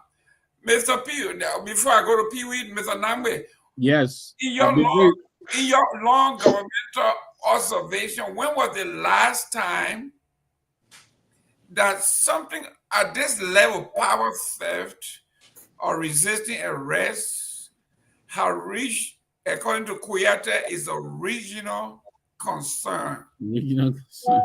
What? You know, I'll leave with my brother Sylvester and he will bring it. But let me say this, and I'll be very quick. This Guinean government has been bullying us since this rescue government came in. You know, if you remember this sheriff case who was allegedly, you know, trying to bring undermine Doumbouya, and he was arrested here. The reports are that the Guineans sent troops in here and took the man away at night. And they sent us pickups after they did that, they sent us a few pickups, and that was it for us. Now here we are again. We're talking about power, we're talking about regional. What does that have to do with anything with region? And now we're going to apologize to them, even before the investigation has started. You know, I'll go to my brother Sylvester, but I like what my friend Fix Electronic say. He said, when the president suspend you, you pack your things and go. You know, it's game over. Pewee, I think what's going on here? it is. I don't know what kind of and that level of shuttle diplomacy, sheltering between Monrovia and Conakry. I thought this is not a very good sign of diplomacy we move through, and I think kind of a arm twisting type of. I don't know if they twisted our arm, because we have the arm twisting diplomacy also. I don't know if our arm was twisted to start to do that. I think this Kouyaté guy, that is the ambassador at large, may have pushed them. He brought his own sentiments to bear, and he forced them to do it. It's quite unfortunate that we will have to. That's a very isolated case. It's not a case that we have a lot of Guinean citizens. Now, first and foremost, are they, because most of the protests that unfolded there then was say, now is the lady in question a Guinean citizen or a Liberian citizen? This one. Now they agree that she's a Guinean citizen. This is an isolated issue, just one person. Now, for it to reach the level of where we have diplomatic engagement is where Guineans being targeted.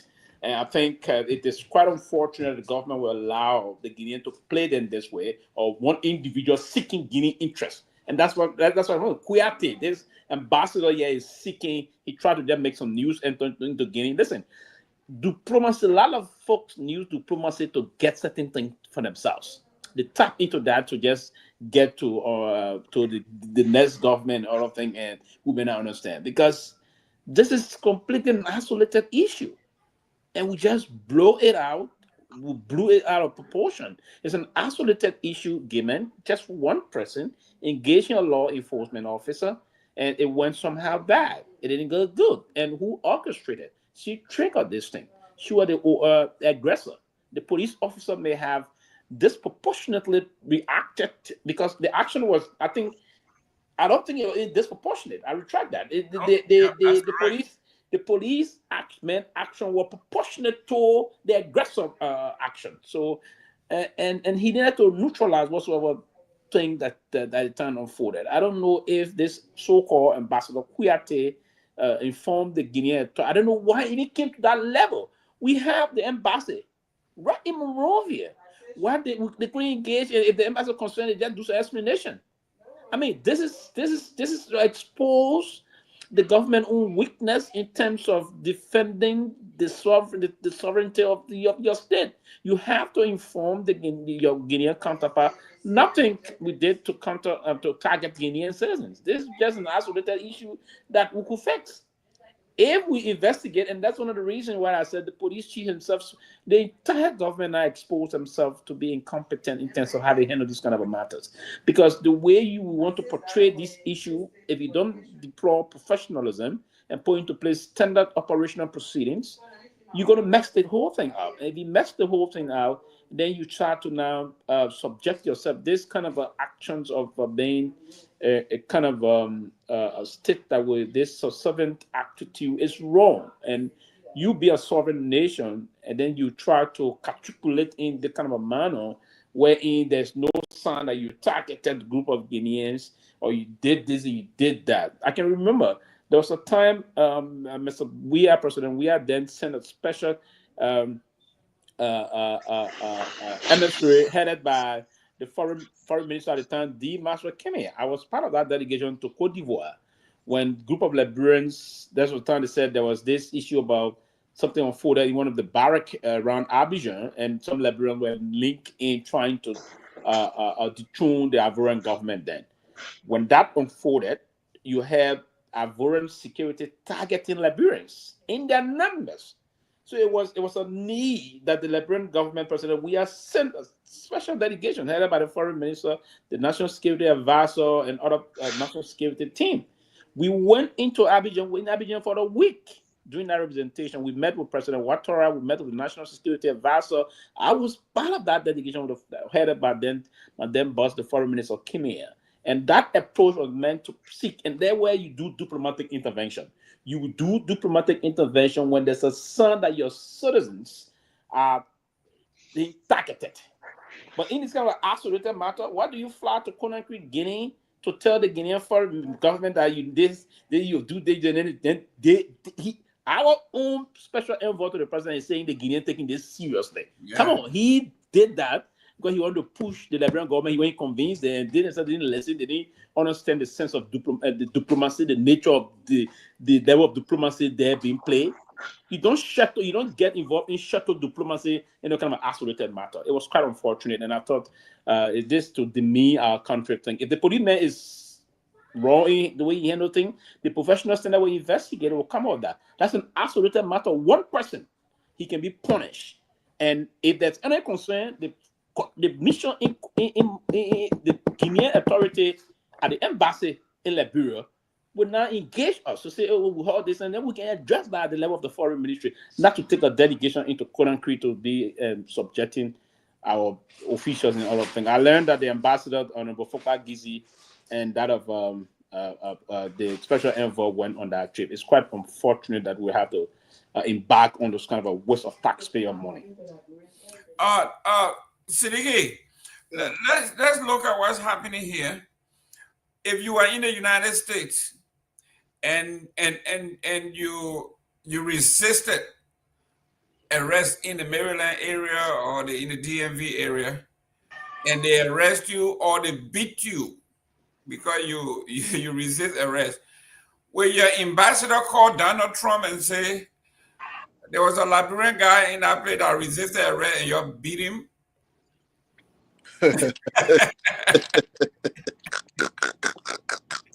You may not even want for them to recognize you as Liberian at that time, because probably you could be on the next plane for deportation. But look, I think the diplomat provide a very fine description of the incident. I think I don't know how it got elevated to Liberia apologizing for that incident. And what the boy, look, it speaks to competence. It speaks to experience. It speaks to this organized, desperate desire for attention. Those things go down on the record. It became part of international report. The Liberian government apologized for beating a foreign national. Then they say xenophobia those things go on the record, because from the official government position of apology suggests the best explanation is that you're wrong. Your police target a woman either because of either her nationality or her religion. Yeah. That is what the apology will mean.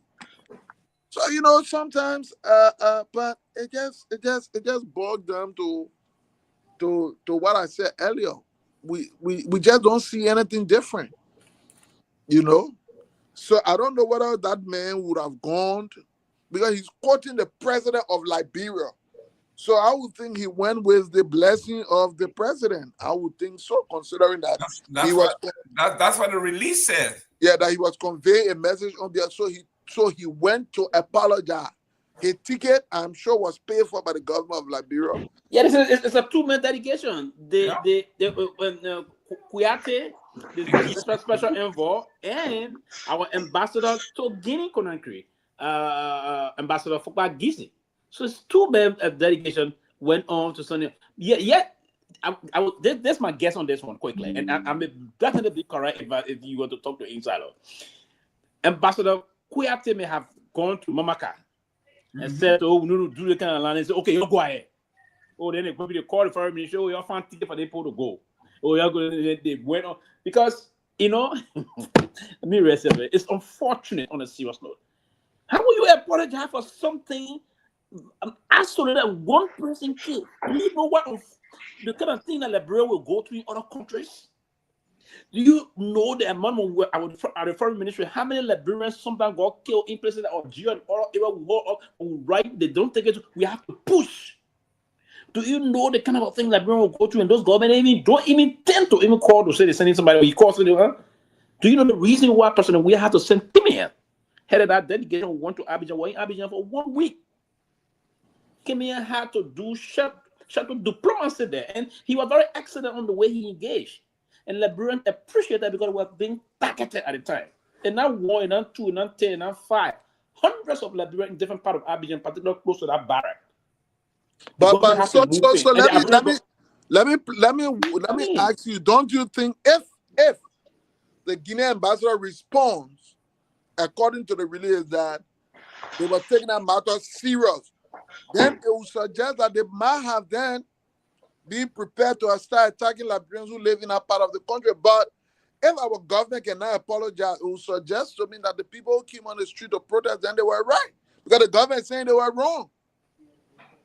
The Guinean raised it, we elevated it. Okay. Somebody wanted to go somewhere to prove something, to do something. I'm saying this to you.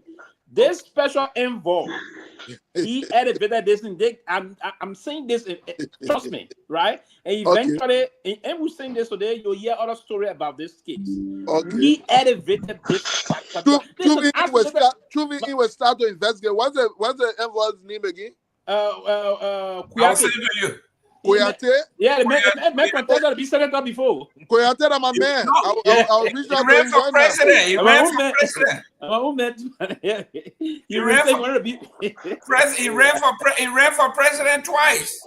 Koyate, that's my man. She Koyate. Yeah, she. And I think what the point.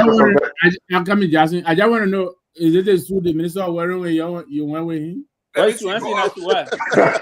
What? Who the minister? Come here. Y'all give my No, listen. Y'all give my baby. I come in, Jason. 1 minute. Jason, 1 minute, please. That suit there, Mr. Nangwe. I mean, that suit are too big, my man. What? No, that suit. Listen. That suit.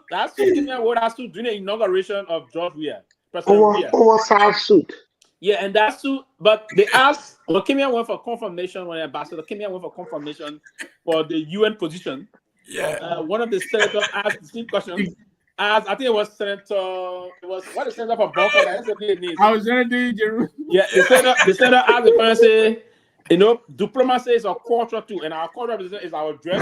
Yeah. So will you be wearing kind of a suit? Yeah. Then the ambassador said, no, this suit was given to him in North Carolina. Yeah. What? I said it to you, Yeah. Baba Jerome. Just a quick question, Jen. The UP guys started. My man, wait, man. Seriously, you know what? No, not seriously question on the Kenyan issue. You know, Henry. No, I beg you. I want to ask the question. You know, Henry.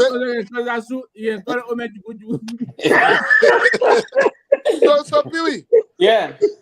There was a comparison today. You know, UP guys will find everything with this. So that suit, that real culture suit. No, the man said they're getting enough guy. I know. So Pewee. Yeah. You know, because the press still today, the UP guys started finding means to distract. One, first they said God answered their prayer with serious rent. They consider it as a prayer answer. That's one. Two, the next thing they did was they put Myean suit up to compare him to Beslo. But in terms of also how they dress maybe in the 20, I think Myean has a better qualification than her though. Because I understand her credential was questioned during confirmation. Uh-huh. Yeah. He's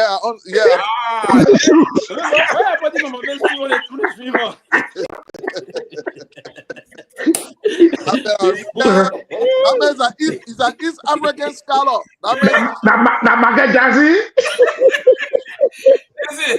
Listen, that's straight out of foyer. They want to straight out of foyer. Oh yeah. No. Kamara, that's true.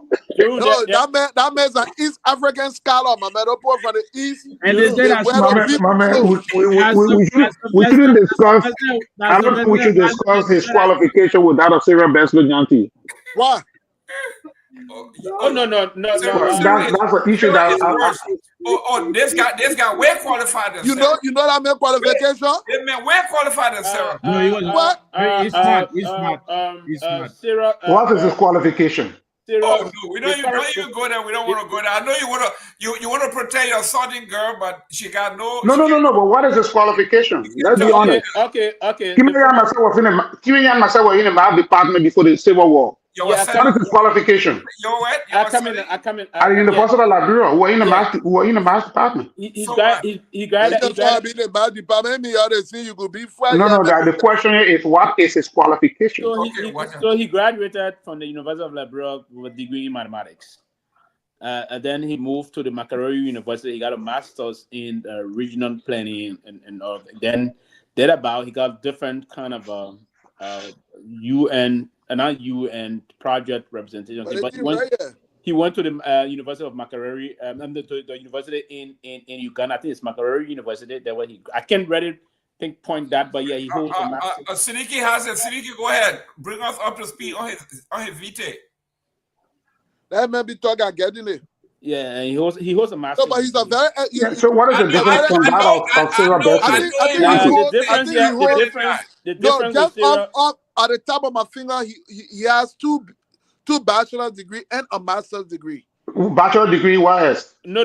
He got one. Yeah, bachelor degree in what else? Mathematics. When he went to. I know these Maxwell Komoyama said did math courses together. I know. What are you talking about, man? No. He got one bachelor. That's long time. You graduate in math. You got a degree in math? Yeah, I have a master's degree in math. In math? Yes, in mathematics. He has a degree in mathematics too. He has a bachelor. He must have at the University of Liberia. He has a bachelor. I also have a bachelor for the University of Liberia in math. Okay. And then according to Pewee, he went to Makerere, which I'm not disputing. But what I'm saying here is, what is the difference from his qualification to that of Sarah Beslo? I'm coming to it. Sarah, when Sarah came, please leave Sarah because we don't want to go there. She got none. Period. She got none. Okay, so you want to say that she got none, right? She got none because she admitted it. She got none. She got no degree. None. I want to tell Jackson here that the Liberian Center even had a special before they could confirm her, they had a closed door on her degree thing because it was embarrassing. When they compromised, I had to confirm her, right? Because there was some report about she embellished her credential, and most of what she put there was not correct. I didn't know about Sarah Beslo. Tell us her qualification. You tell us her qualification. I know her qualification is questionable. Okay. I know her qualification is questionable. then why you I question? myself, I have questions about the Marco Kumoya too.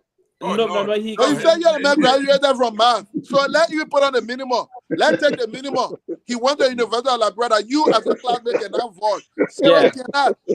So let you put on the You know minimum. what? No, You know what? Let's leave this conversation because it's So deeper than we this. let's accept that Kimian dressed very poorly, but in terms of qualification on But the that's basis Sylvester of Pewee, man. Sylvester Pewee looking hip. No, listen. Before and let me say this quickly. Let me make a disclaimer and say this. I didn't. But then I didn't even know him personally. During the inauguration thing, I knew him at this time. But here's what I would say. I hear boss Sito saying that suit. Here's what I would say.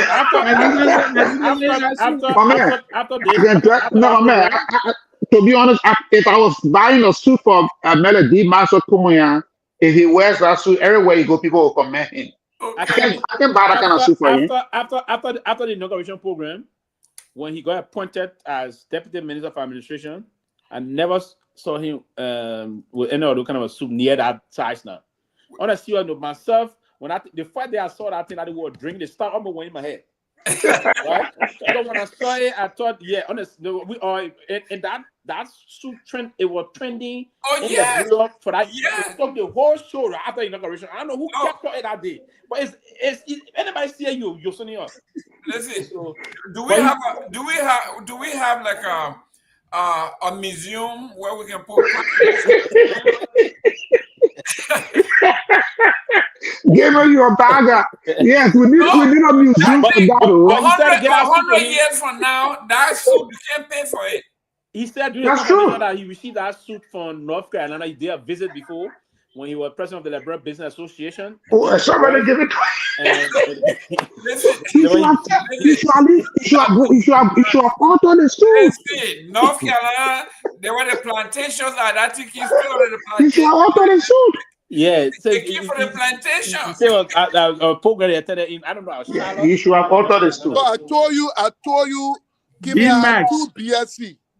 One in mathematics, and one in Liberia, another one in microfinance and community development, magna cum laude, Uganda University. Okay. Then I mean, he don't have masters, right? Then you have a master in development studies.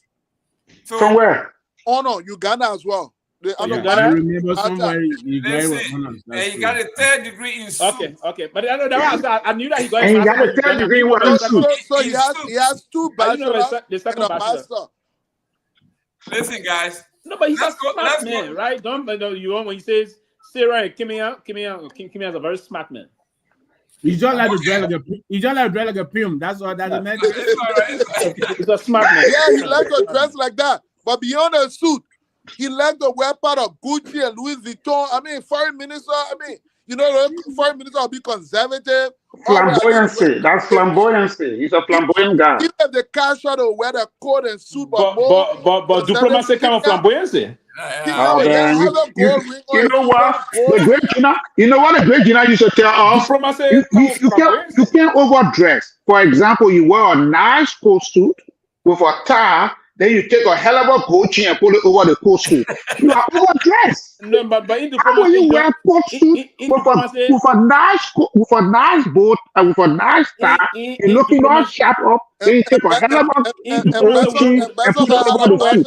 You don't wear jewelry. You can't overdress. Diplomat don't wear jewelry. The only type of thing you wear as a diplomat is your ring. So you have to be conservative. Yes, right. So when you appear in diplomat, real diplomat, you're not check out your observe. Of course. You'll never see any foreign minister anywhere whatsoever when they ready or ambassador having bracelet. They will not show it when they ready. No, they will show their watch, very expensive watch, their wedding rings. Yeah, that's it. Guys, let's move to our last. That's why the reason whenever you saw in the UN, you not see all ring on the wedding ring also. You not see all blood ring. No, it's also. Let me start this one with. Diplomat wear expensive coats, expensive shoes. Let me start this. You are the central bank. Start with Victor now. Victor. No. With who? Listen. This one here is an op-ed by Trumpish Africa. It says here, the lack of data protection in the LTMR concession agreement is a concern. Liberia concession agreement with Liberia Traffic Management Incorporated was heralded as a step forward in modernizing public sector services, including vehicle registration, driver licensing, and traffic enforcement. But a close examination reveals that this currently drafted, this contract opens the nation and its citizens to profound risk, primarily because it lacks critical protection regarding data ownership, oversight, and the technological sustainability. And it goes on to say, glaring shortfalls in data ownership and protection at the heart of the agreement's shortcoming is the effective ceding of control over sensitive national data sets, including biometrics, geographic information, to a private and foreign-led vendor.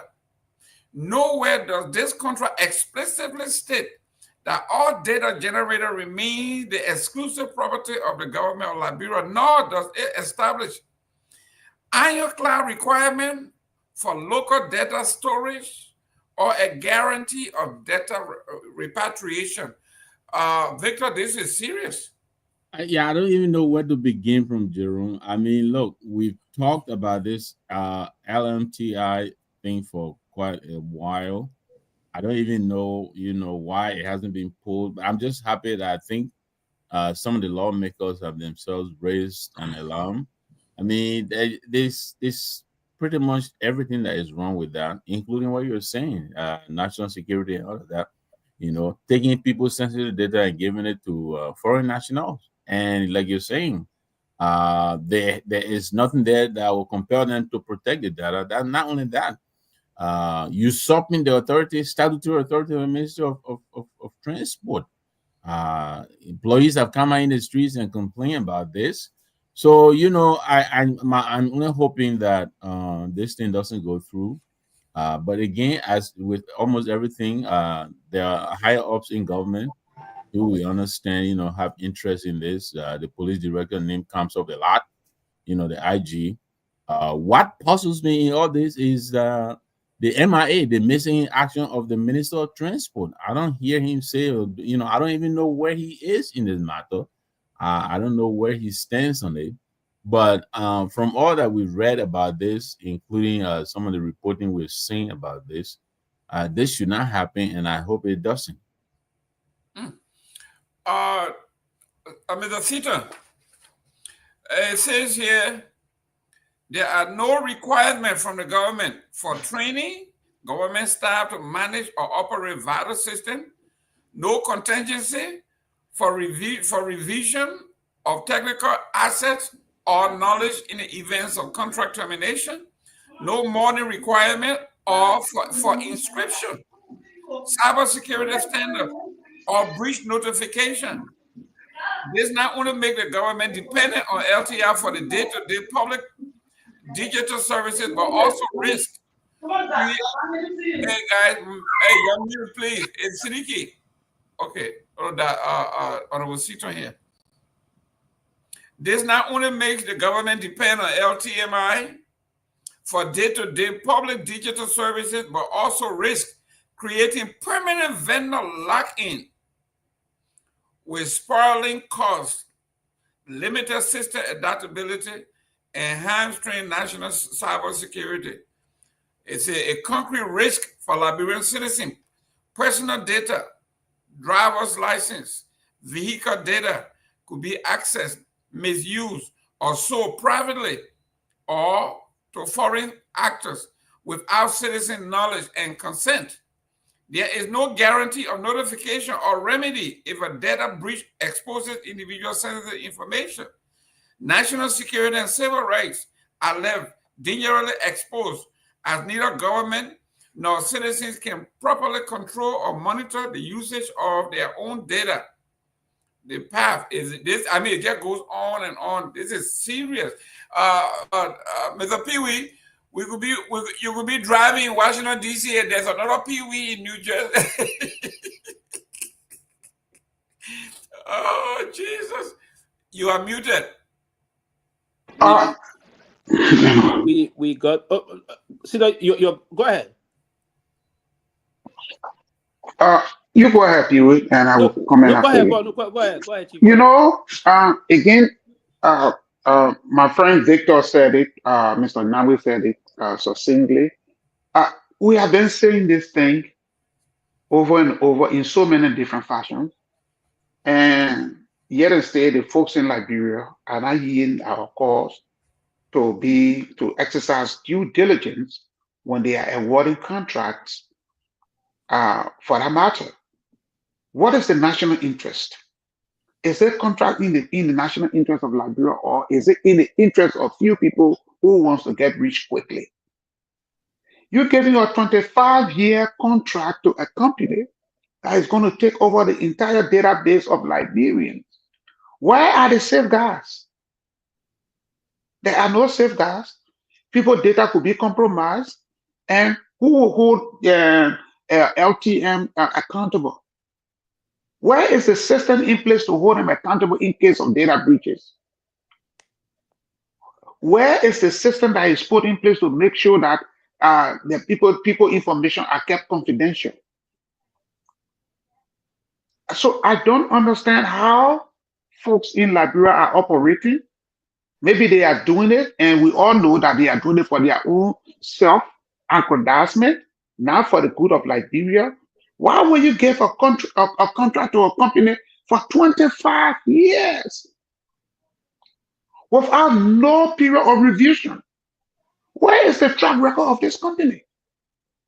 Where in the world has this company taken people's data and managed it efficiently without any breaches?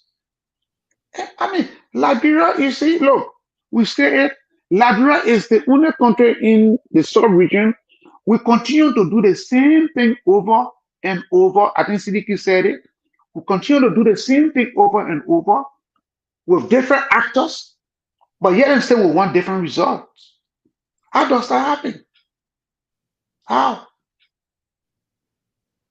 It is just sad. I'm getting the signal that there are a lot of people that want to call.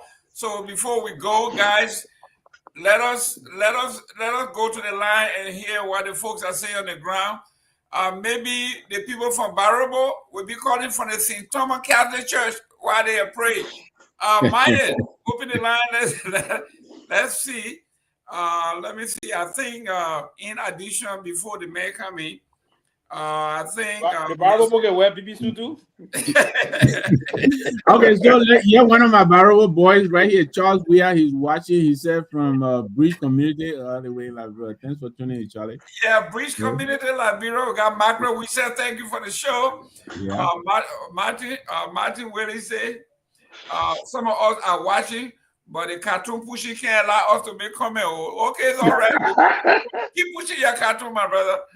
You can pray all you want. You got to push your cartoon and pray. That's how we do it. Okay, we got Myean here. Let's go ahead, Chief. Let's take some calls. Let's listen to what the folks are saying in Liberia.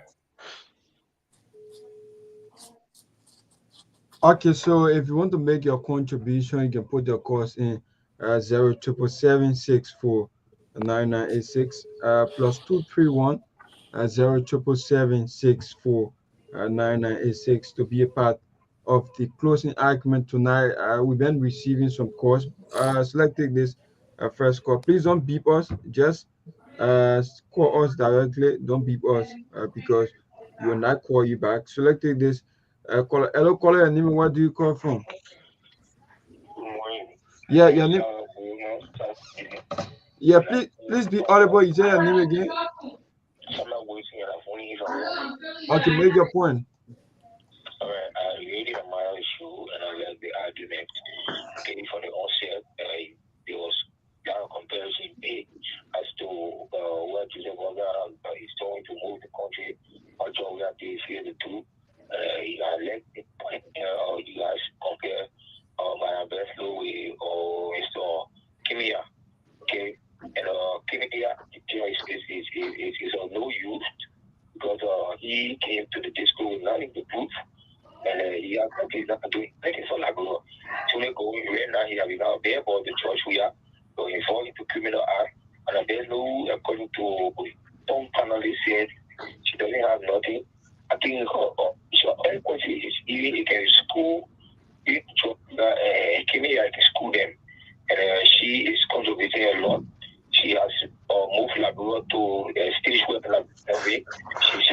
or have panelists on the UN before, independently before going to government. And I think she's somebody who needs to heal instead of people sitting there and making some coming statement against her. You know, it's condemning. I condemn those, and it must refrain from that in a good spirit of Liberia. And back to the issue of holiday.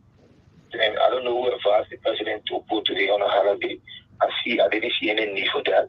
There's no need for that because Liberia has talked, and Liberia loses a lot of money today. I do want to question the panel based on the panel that will say that, you know, and today should be a holiday. If at all he knew today as a holiday, they want to make a holiday of fasting prayer or such prayer. If I hear in this course, with a people on air instead of just sitting one day just coming on and say, yeah, they want to do a holiday. Fish me on the people, right? Don't do that. Okay. You need a disease for that. Thank you. Okay, we're collecting this next caller. Hello, caller. Nima, where do you come from? Good evening. My name is Liva Cindy, and I'm phoning this beautiful chicken soup factory. Okay, make your contribution.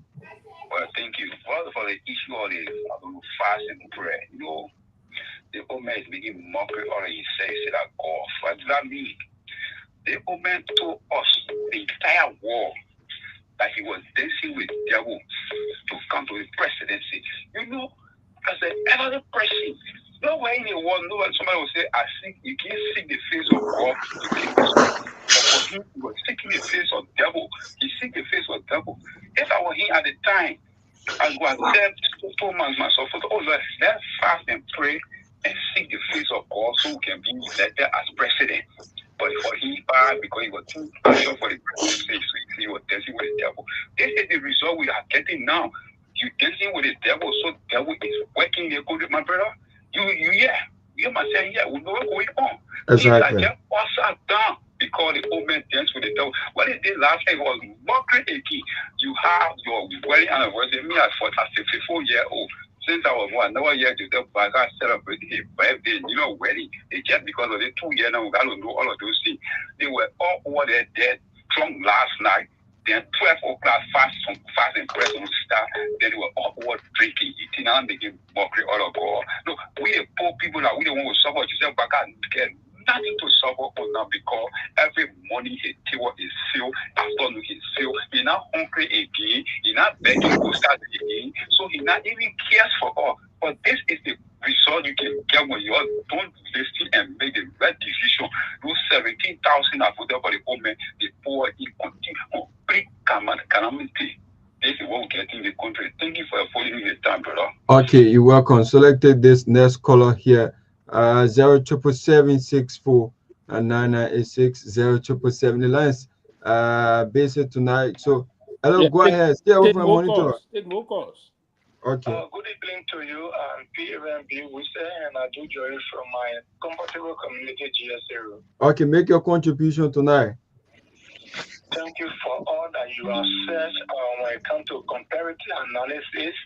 I think in the 1.5, because I love to be balanced in my argument and my point, when I talk about 1.5 of the CDC-led government and the 1.5 of the UP-led government, whether who was the minister who performed, who was the director who performed, that is not my argument.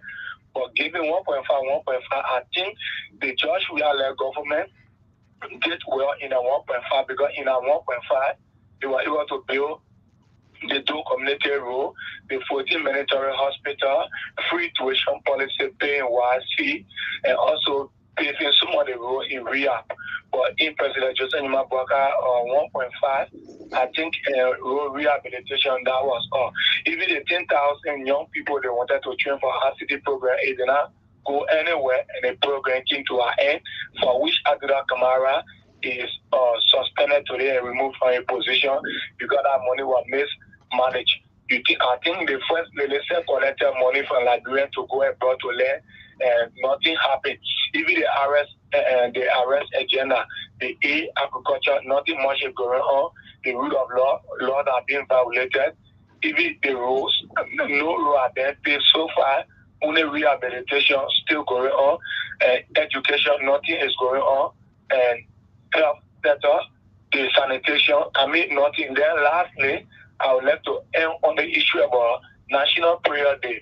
Somebody was just telling me that the president has the right to issue proclamation and whatever.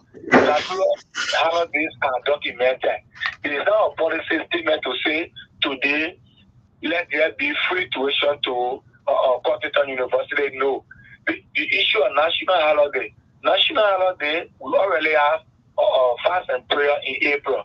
So there was no need to have a national holiday for any other thing that Liberia is faced with. What Liberia need right now, like I told my colleagues at the forum there, we need practical decision. In 1 week time, U.S. rate should come from 200 to 150, a practical decision. In 1 week time, transportation should be reduced. In 1 week time, all government ministers' salaries are reduced by 50%. In 1 week time, I'm writing a House of Representatives in the Senate that the salary should be reduced. In 1 week time, no government minister will be receiving gasoline for their machines and rent for their houses. These are practical actions we want. In 1 month, I will build a rehabilitation center for youth to go there, and after we'll be getting job. These are actions we need to be taking. Can I be praying in my house that I will get job, but no application to any institution until the president just making for other than working for the Liberian people? Thank you.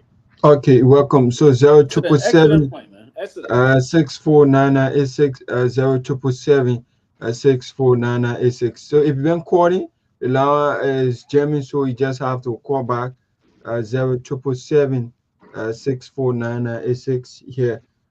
We are facing some technical problem here because the call is coming in back to back, so we having some technical problem. So Mr. Gamer, you could be going on as we face this. So let's take this caller. I think it's okay now. Hello, caller. Name, where do you call from? I'm Abraham calling from Panama. Okay, make your point. You can go ahead quickly. We have others on the line.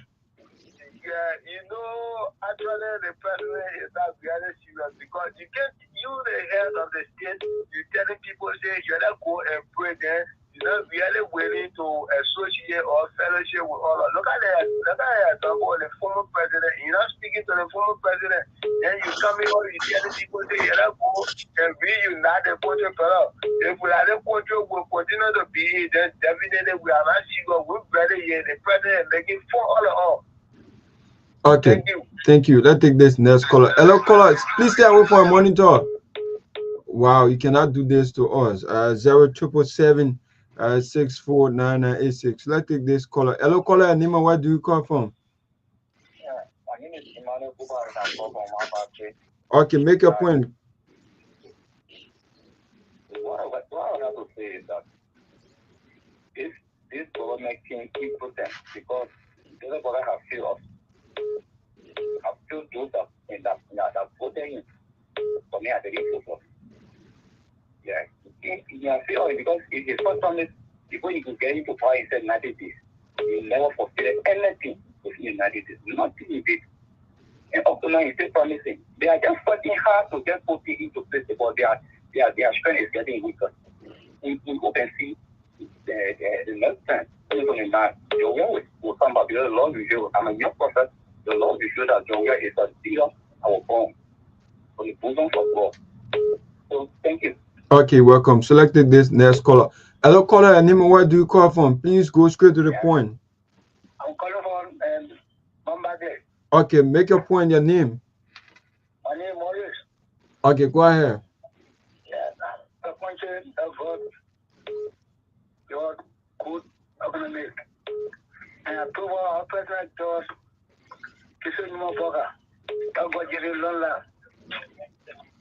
Okay, thank you. Like this next caller here. We missed that person. So you can just put your call in 0777 64 9986. Please don't text up because we are not going to read a text out. Just call us 0777 64 9986. Hello, caller. Nima, where do you call from? Hello, my name is Timothy C. Guanum Gasly. I come from Peace Island resident, Congo Town. Okay, make your contribution tonight. Okay, thank you for the opportunity. Okay. I've been listening to you discuss a lot of issues, but mainly drew my attention to the national priority. Yeah, the national priority. And the working day. Yeah, something like that. Yeah, we we should be serious in Liberia when it comes to how we govern our people, especially the present government. Spiritual issue is not something that somebody would take it to be maybe your personal issue. The Almighty God will pray to is a wise God, God of everything. You cannot, just jump off so money to say that everybody pray. So I'm calling on President Bwaka to take the media to inform the citizen the main prayer point. Because what I'm looking at statistically, scientifically, I'm looking at something maybe that harmful that coming to harm the citizen of the country, and the public looking at the public just in the US, or meeting. We don't know why you see that. So it's all something. Baka should be a video. You have Liberia as a secular state. You're telling us to pray, Muslim and Christian to go to work. So while the traditional people, the other people who pray to other gods, I don't know whether we pray to the Almighty God or pray to any other God that we believe in. So that way it's thinking where you shouldn't make fun of God. I will not part of your prayer today, and I will never be part of it. I will wait for a national and we'll have a day that concerning or praying. But now not just proclamation by president. So you can pray. They have Lagos public sitting down near them praying. I see what's in the doing. You can make fun of God. We look for it. Okay. Thank you for listening. Okay, welcome. Selected this next caller. Hello, caller. Anima, where do you call from? Hello, I'm Charles. We are calling from Iron Bridge community. Okay, make your contribution. Let's say, or my GB. Yeah, go ahead. Yeah, okay. I listen to many callers. They are talking about the 90 days of the government fee off. But one of the things I've seen the government is doing for us is that I believe that there's a lot of things that are happening that we expect more, but at least for the first year, they are doing well. More especially for the past government, where all of the travel officials for some of us from the southeast. But today, people are traveling for a year, less than 7 hours in Maryland, let's say Maryland County. So I believe that the government is doing well. There are a lot of things they are doing. I believe that will be successful at the end of the day. So this is what I really want to say. Let us pray that we all should be united. There should be, there should be a unity among us. That all we need to do as Liberians to build this country up. We cannot criticize everything that coming before us. I think that's what I'm trying to look at. Thank you so much for the night. I hope that I keep on going. God bless you. Okay, so let's take this next caller. 0777 649986 0777 649986. Hello, caller. And what do you call from? Hello, caller. We lost that caller. Select this next person. Hello, caller. And what do you call from? I am Sylvester calling from Puebla. Sylvester who? Yeah. Okay, make your contribution tonight. Yeah, let me say thank you for the show. So I know national holiday or usually holiday, Waga Koda. Okay. It's probably has no highlighting everybody, so the people enjoy put people in pocket in job going to say anything. Wow. How can you address the president like that? No, but the man job going to say that's you know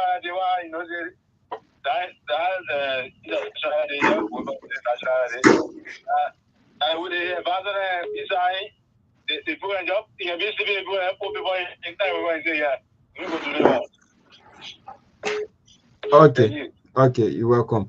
0777 649986. Hello, caller. Nima, where do you call from? Go ahead. Yeah, good morning. My name is Daniel Chakova Wokian. Okay, make your contribution tonight. Our contribution is our papa, what we're expecting for him, nothing. For him, there's no job. When he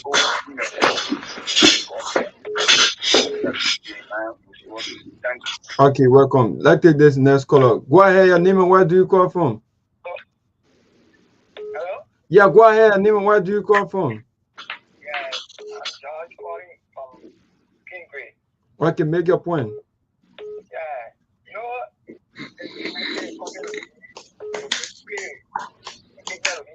People. Imagine getting all when he wants. He enjoy it. He's getting big. The man building house, $10 million house all over. So he's right. That is good. They enjoy it. They're doing the power and everything is why they get to hear it. Then he just, number one day celebrate. He is job birthday. But anything he for Allah is there. They name for Allah. Then he won't go pray. I can know what people that will pray there. Then he continue. They will get a pay. Okay, thank you so much. Let's see where we can take this next caller. 07776 9986 07776 9986. Yeah. Hello, caller. Name, where do you call from? Hello, I'm Emmanuel once again from Peabody. Okay, please make your point. Forget something. Come to the protest, the gun protest, and they said the crowd not put up. Now we are some of us are not protesting. We are protesting while they choose our vote. I have 3 sisters that just need to be will be voting, and they voted in one time. They are disappointed. So we are watching. Our vote is in our mind. Our protest is in our mind, and we are going to protest while they. We are not going to get on the street. We are laboring. We are watching. We are know what's happening. Okay, thank you. For the show. Okay, you're welcome. Hello, caller. Nima, where do you call from? Hello. Yeah, make your contribution. Yeah, my name is Sylvester Pewee calling from. Okay, make your point quick.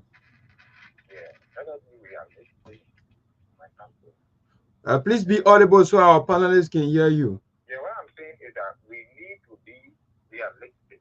Mm-hmm. We are the fact that the Bible that we read says pray without ceasing.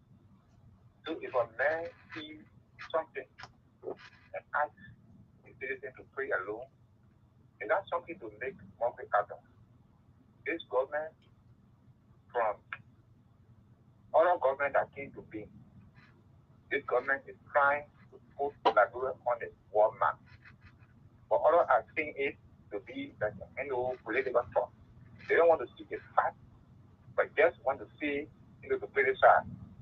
But I can tell you, this government is carrying us somewhere that even if this president did not go for the next 10, that the other government will be able.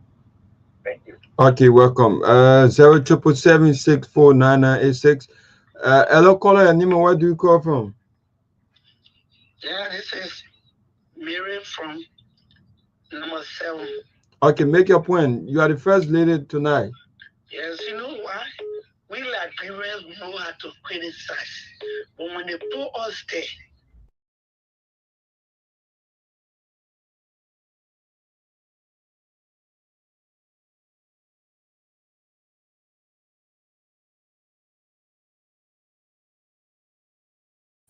Looks like she dropped the phone. She dropped the call. Or is the studio frozen or what? Okay, I think we're having some technical difficulties in the studio. They will soon rejoin. Let me welcome Mr. The vice. My man. Wow. The microphone I return. Jerome. Yeah. You took the statistic down? Listen, I'm talking to my man from Kigali. I'm not here playing politics. Oh, that the vice president? The vice president? You see a microphone? You see a microphone?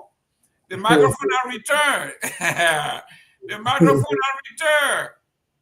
How you doing there, young man? They might go there, Mr. Kimman. Yeah. How you doing, young man? Yeah, doing great. I was enjoying the callers, man. Yeah, hopefully. Mr. Namba, you listen to the callers? I'm listening to you. You realize there's trouble in the country, and I'm going to call coming for, and you see, the trend was like a survey. Yeah, I tell you. It was like a survey where, because the metropolitan region was divided in, right? You have call from Chikizu Factory, from Mount Barclay, from Congo Town, from Johnson Vive, somebody from Kehleboe, somebody from Sinkor. So the greater Monrovia area of being surveyed, and the sentiment expressed basically what you're going to see, and that was the trend. And when you see these things coming in this kind of manner, you have to be concerned as a ruling establishment. Okay, Siddiqui, your take. Well, you know, those guys, Siliki Koma or CDC Siliki. Oh, ANC Siliki. Yeah. So for me, man, this Siliki Koma, not ANC. No, but you ANC. ANC man, right? Oh, you rejecting ANC today? No, ANC supporter. How you identify you now? We got two Siliki, so we say ANC and Siliki. The man is in the tail lane now. Go ahead. Yeah, the colors, based on a response from the colors, it's very clear, Mr. Gamer. Unfortunately, the government of Liberia, the state thing we are campaigning, and this is something the president is good at doing. The president comes to the media and sounds like he's really, really serious about fighting corruption, uplifting Liberians up and all of that. But in reality, we are not saying that. Different from that. And glad that the people themselves, they are calling in, expressing that disappointment. And some of those people, you can say all of them, they are seditions, because that's what they will do. They'll say, oh, I saw CDC people calling. And this narrative where I see a lot of people doing comparison whenever, people try to hold this government accountable and say, oh, CDC lower the bar, for the presidency and the way they govern the country. And so this government is doing well. But at the end of the day, when you ask a question, what is this government doing, that is making impact on the lives of the people? They can tell you. But every day they come to the media and say the government is doing well, the government is doing well. I think that is, Liberians deserve more than that. We've heard people talk about, oh, somebody is doing well, somebody is good, they get experience and all of that. But let's see those things reflecting on the lives of the people. How many jobs this government have been able to provide for the Liberian people? What is the statistic today based on the job this government have been able, almost 2 years now, and what is it, how they call it, action the president has been able to take to reassure Liberians that look, he's very, very zero-free tolerance on corruption. Nothing. The LSCC got a lot of cases before then. Up to now, it just indicted a few people a few weeks ago. But at the end of the day, whether those guys will be prosecuted, we don't know. But they need to do better. Asking people to pray, prayer is good. But you can't just sit to your house and say, I'll pray and then I'll get money to feed my family. It's very, very, very impossible. You have to wake up and go out to hustle and do some kind of service to be able to feed yourself. And this is something the government needs to take into consideration. Declaring an independent a national holiday for prayers or fasting is good. We should all pray to God, but it's not enough to change the direction of those people who are calling today. These are supporters of Unity Party and President Bouaga. They went in the sun, in the rain, that fateful day when the rain was falling in Morovia on ATS. These are the same people that were in the rain, campaigning for you. And they are calling today, telling us that you've already failed it. Just 2 years in power. So imagine 3 years, 4 years, what it's going to be like. By the end of the day, they've called us too. If you're listening to us, what can we do? 2029 is coming. Are we going to bring CDC back? Or elect Jeremiah Kun because Joseph Baka will be all on the picture? Maybe now. And say, oh, just Jeremiah Kun, not president. I get a country to Kun. And what is Kun doing right now? So these are different conversations we need to be having. And you have a main or key role to play into this. It's not all about calling on radio, telling people say they fail you, they disappoint you. But what are you doing, to kind of stop this thing wherein you will vote and you waiting for 6 years and other people, you empower them, they and their family members, they get rich at the expense of you. And all you do is right now it's like 12 a.m. in Liberia, but you are calling on the radio and some of them, their children are in bed, waiting to go to school tomorrow or, and just living the best of life. But you're concerned, you don't even have any plan for tomorrow, for example. And this is something you need to really, really think about. And based on that, we can be able to make a change. At the end of the day, the Liberian people themselves, they are feeling this, and this government, if they continue like this, those who are actually saying, let's pray, we criticize, they are still hopeful, which is good, because it's just 1 year, some months. But let's see 3 years from now, some of them too will be calling and saying the same thing the other people saying. So yes, that's what it is. Excellent. Dr. Peabody, we have people Go are ahead. talking the preacher said, guys, let us mute while we talk. The preacher said, guys, Pewee, are you? No, that's my son. Hey. Oh. Dude, you gotta be quiet, Hanson. The preacher said the children are singing. And what are they singing? We are hearing the song. They are singing around the country based on what we heard. What did you hear from the singing, from the song, my friend? Well, Liberian people can hear the song and still go back after a while and sing it again. That's the problem they have. Well, they have a deficit when it comes to selecting somebody who will be there for them, who will really go after the interest. They have a deficit. So with all the song that they're singing, they will continue to sing it. They still sing. They still get behind these ballot-driven politicians who come there and say, "Oh, I'll bring this. I'll bring the change." And they're all in the street. They're all in the internet. All on the internet attacking people and doing things. They sing, but they don't get tired singing because every time they sing behind the wrong group. And today we see what is happening. They were all out there. He's been in power for 45 years. Oh, he's the only one that knows government. The mentality is when you're old, if you're very old and you work in government, it means that you've been in government, you know all about government. You know, a lot of new things, a lot of things are coming up that the young children are locking up. Look at how many children graduated from Stella Marie, one of the great polytechnics we have in that country. Those kids can't even find a job. If Sidiki had not had the opportunity to go to Rwanda to do his study, he probably would still be in Liberia roaming around without any opportunity. The kids don't have opportunity. They want to put in power a government who will create opportunities for them. Jobs. Half of the children graduating from LU are either selling the market or got nothing to do. Then why does parents spend all that money selling in markets, selling the Doka flag, going places, going from Guinea, buying pepper and things just to pay the school fee, and when they graduate, there's no job. And they sing songs of praises behind these people who are eating the money and using them and stuff like that. So, I mean, the crowd, they will continue to cry until they really put the act together in finding somebody who will be there for them. And it have come to the point that the two parties we have is not an option, really not an option for them. Mr. Nyenwolo, we have tons of children graduating with quality degrees, and then a guy like Doc Cooper comes around and gets a fat job. So what does that say about people investing in education? Yeah, I mean, over the past, 10, 15 years, or maybe even 20 years, that's one of the things the Civil War left us with. A lot of our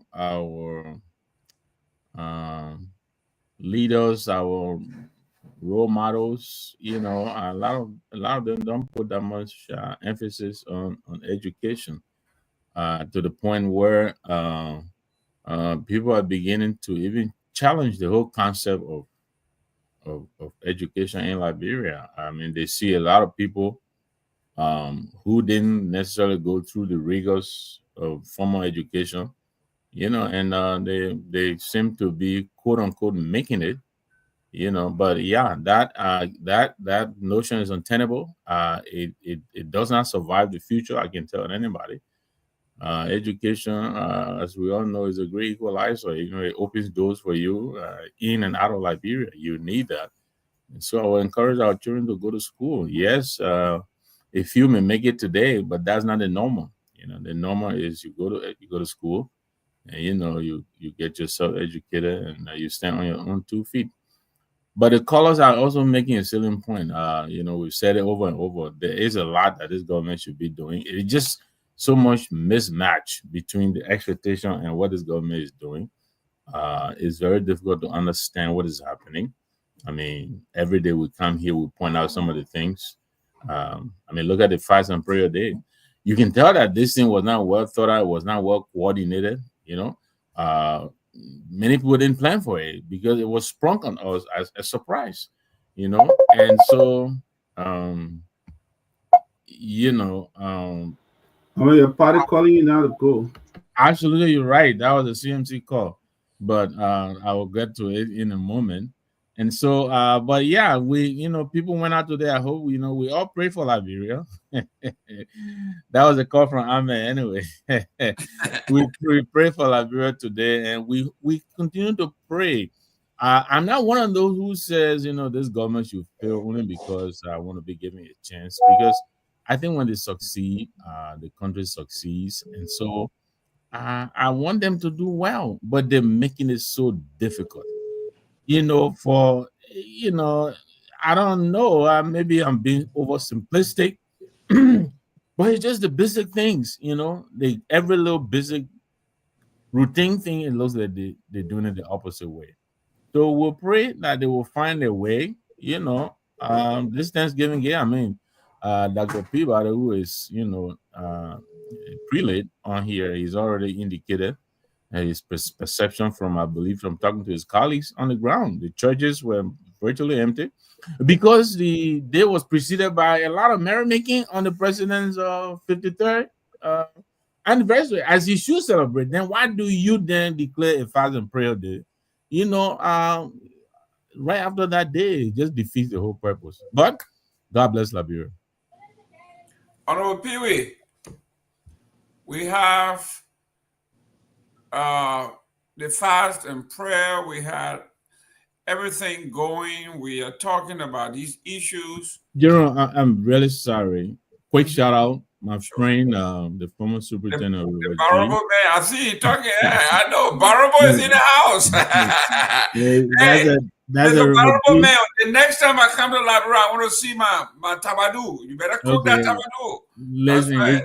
his beautiful wife. I would met. She's the best friend of my wife's as well. She's in Australia, and you know how the timing is when Susan comes on here. We know how the show, disoriented. So, but she's up and watching the show. He tells me he sent the link, so I just wanted to send a shout out to him. Mrs. Thanks for watching the show, and stay safe out there. Thank you. Thank you, Pewee. Your analysis of the cause, the issues. So I want to challenge you. If you were an advisor to the president, what can we do now to help our country, to help our president do well for our country so we all can celebrate? I think the only thing I will re-echo to him, I will reiterate his statement during the July, just ended July 26th celebration, when he stated that things are tough, times are high. And I remind him, Mr. President, the fact that you acknowledged this publicly during a very festive celebration, and this celebration on a serious note globally, everyone came out and celebrated for themselves very well. So, and he diluted that celebration by saying things are tough. I would now go back to him, Mr. President. It is about time that we get engaged in more policy prescription area wherein we open opportunities. And one of the major opportunities you need to open is to change the kitchen table discussions, where market women would go to the market on the daily regal, what we get to take care of their kids, feed them, send them to school, clothe them, and rather, and other things. And then one of the major things you're going to do is to create some opportunity for job for the young people. You listen to most of the calls, and most of the calls, if you had to track those calls, you will have realized that most of those calling are basically young people that are jobless, waiting to have the opportunity to tap into, but there's actually no opportunity. So I would talk to him to create those things. And how do you create the opportunity for jobs? You have to be creative yourself. You have to think outside the box, and you have to be realistic, and you pump money into the wealth creation area, and that area will be the agricultural sector. It's one of those areas you have to do. You have to find money and pump more in the construction area, road constructions, so that you can do some what we call immediate job creation. You tap into that. So and most of now you just signed $8.11 million contract with the World Bank to construct new schools. Is there a need to build new school when we already have an existing infrastructure that we have not gotten the material issued in those schools? We have other schools, we have shortage of instructional staff. How can we do that also to prepare those that are not yet prepared? So a lot of things the president have to do to go to work. They said he admitted that the country is very, and he's now going to work on doing these things. So we would love to see opportunities, and those opportunities, not only you going to construct one road, but you have to create realistic opportunities for the people that may come to directly trigger. Now, the trigger effect is what they will have to see and feel. But that you will have started the issue about reducing the disenchantment or the disillusionment that are now permeating most of the young people by and large, because the young people are frustrated.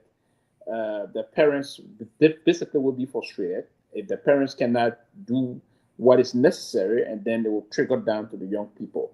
And how do you reduce the tendency or the tension on the young people to desist or depart from the path of going to take drugs, and creating more opportunities that will keep them more busy, and there will be more opportunities ahead. So if they tap into those opportunities moving forward, you will have seen a reduction into the drugs intake, one, and then by that, you also deploy a kind of strategy in the country to come down hard on those that are smoking the drugs in the country and those that are trying to facilitate the room for drugs taking and create those. So if you created those opportunities and you just sit and say, it's not a magic argument. You have to be very industrial as a leader in trying to solve the problem in Liberia. And that's going to be the same thing we've been doing over and over and again.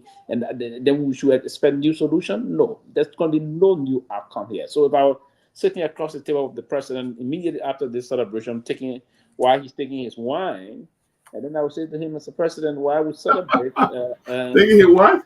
Yeah, his wine, his red wine. And I would say, but you saw the wine when he went for giving the cake to him. Yeah. I saw the wine. Yeah, I would say, Mr. President, there's a need to solve this kitchen table problem. It's a serious problem. That's why the young people listen. If you solve the kitchen table problem, and you came to the Liberian poor, you say, let's fast and pray, nobody will have a problem with you. Nobody will have a problem. Trust me. People will say, oh, yeah, they will say that because they will pray for those opportunities that you bring into them. Yeah, it's just like when you engage with someone, they're doing things, creating opportunity for you, you pray for them. You don't have to even tell them. The people always, you will hear in the churches, you will hear the news will come up. Every church, you will hear the people praying, you will hear the sentiments. It will reverberate across the country. So I think that's one of the things you will have to do. But if you don't do it then, and next July 26th, we hear that, things stay. Now, here's what he's going to say. If things remain the same, he's not going to indulge into the statement of saying times are tough. What he's going to do, he's going to dodge it. But now, that way you're going to see the sentiments of Liberian people increasing, they're growing, and it's going to be a very counterproductive thing to his chance of being re-elected of any other person that he's going to annoy to be elected come 2029. So this is the last opportunity he got this year. Between now and next 26, let's see what's going to happen. If things shift drastically in terms of improving the kitchen table issue, or what we call in Liberia the bread and butter, then there's some opportunity for him to regain the direction of the Liberian people for 2029. Good. There we go. How can I feel they putting on that too? What kind of feel is that, mine? Baga coming too.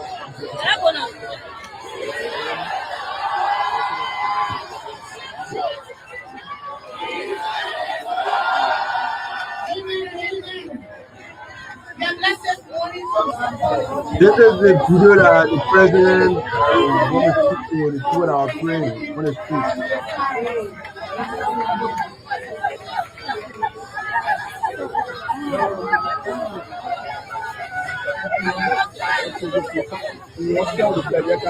Oh, no, they speak in tongue? I know they could be yelling all over the place, huh?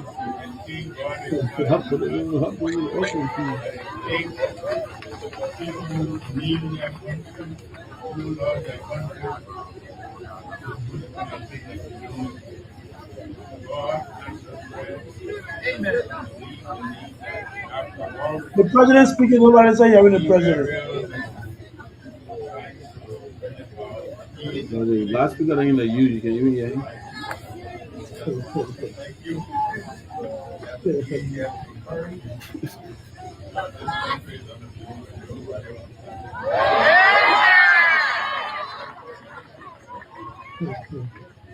Hallelujah!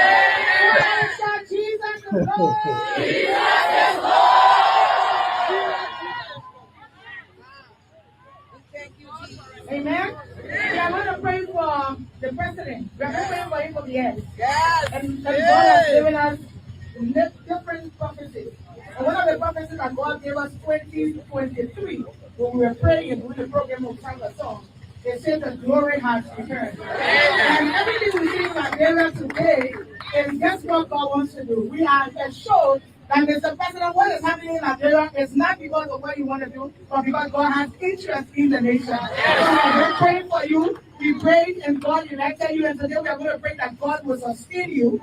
God will give you wisdom. God will give you knowledge. God will give you understanding. That you will rule your people in accordance to the will of God. We decree and declare that nation will walk in our divine prophecy in alignment with the founding fathers.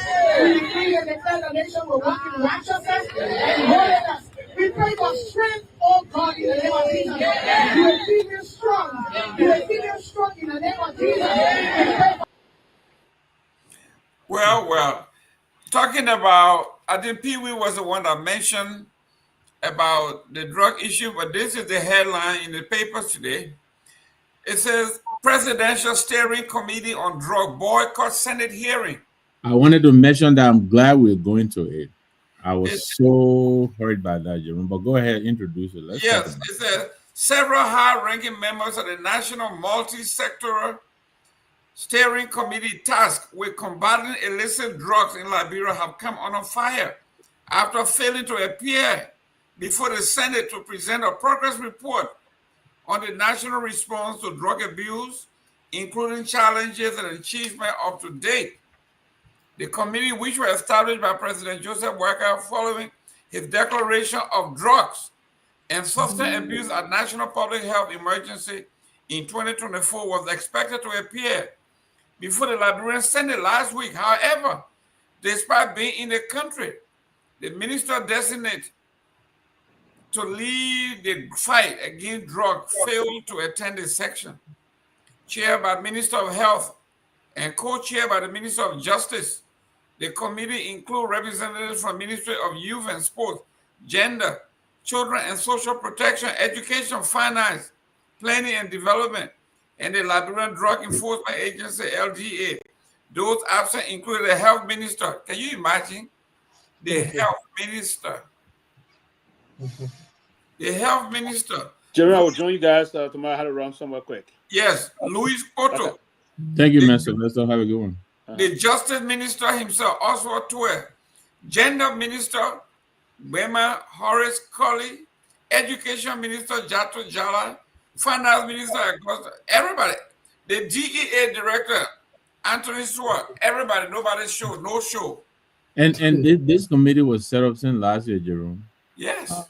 I mean, this is the level of seriousness that, and somebody said here the other day on the show that, we can't leave everything on the president. And I absolutely agree with that. These are key line ministries. I mean, Ministry of Youth. I mean, who is feeling the scourge? What demographic is feeling the scourge more than any other demographic? The young people, Minister of Health matters, education. And then, of course, gender.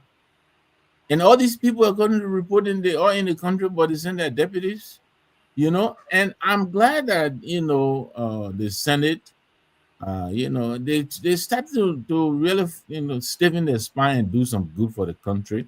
I mean, we saw them now trying to, stop this LTM report, LTMI something and all of that. And now, this is a serious matter they're raising. And I really hope that our guys who are responsible, will take some of these responsibilities seriously. I think the drug issue in our country is an emergency. It's a national security concern.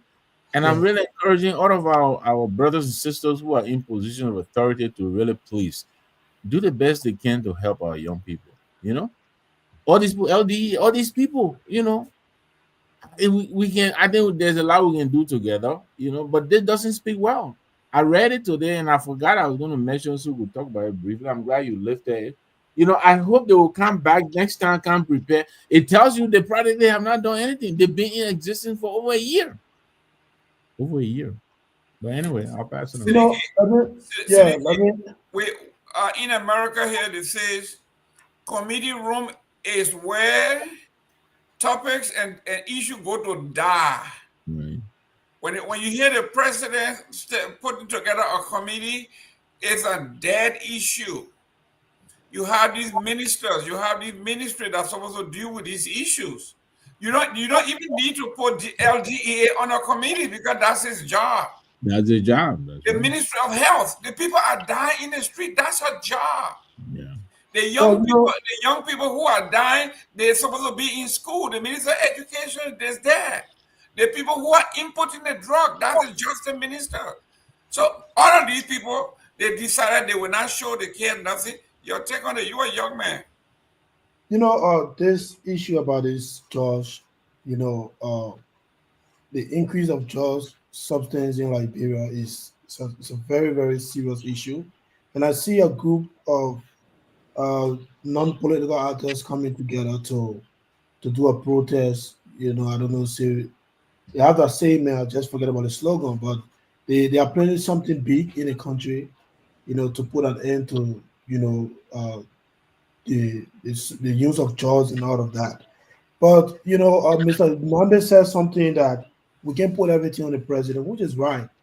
But if you are president of a country and you give people tasks, you formulate a committee, yeah, you put different ministers from different agencies on that committee, and you know the fact that those guys they cannot appear before the Senate, it means that they get no information regarding that. You know, nothing they've gathered, you know, because if they do, they would definitely go to appear before the Senate and give them some of the challenges as Mr. Gilman was reading and talk about some of the progress they've been able to make and all of that. Currently now I hear that the Minister of Health was on a committee. You know, there's a high increase of, you know, virus, the monkeypox virus in the country. And a lot of people are coming down with that. How many awareness they are doing to making sure that people are not, you know, coming down with this virus. And whenever they get, you know, a patient, they go in quarantine you for 21 days at a place there in Montserrat. Even some artists, Liberian artists, are currently being quarantined, you know, and all of that. So even the Ministry of Health, you know, they themselves, they have an issue, you know, they are facing with a, you know, pandemic currently in the country. Instead of doing massive awareness to stop this, they are not doing, you know, much in their own field, and you go and put them on a committee to fight in drugs, and they have absolutely no idea about that, you know. So at the end of the day, this drugs issue, don't forget now, it's something this government ran a campaign on, you know, and they won, you know. So to come today after a year, almost 2 years, you know, they absolutely have no solution to put an end to this. It's something that is very, very sad. And Liberians should step up. And these are some of the things they should be fighting. You know, you come to people during the election, you say, you know, practically all of us, we said George Weah, McGill, Summit 12, they were importing drugs in the country, you know, and all of that. And today, those guys are not in power again. But still, young people, you know, bulk of the young people are involved with this, you know, pandemic or just use, and the government seems to be doing nothing about it. The first people we had at the DA, you know, they suspended it, and after a few months, they fired them, and the new group of people that are there, you know, I don't know, it's because they don't have resources to fight, you know, or whatever it is. But again, Mr. Nambe, when you are president of a country, you give people an opportunity to serve, and they are not delivering, they're not giving good results. It is on you as a president to take a decision. Either you change them, and this is why people are calling for reshuffle. People who are not performing good, and the president came out and said reshuffle is an art of, you know, rotating criminals or rascal people in government, all of that.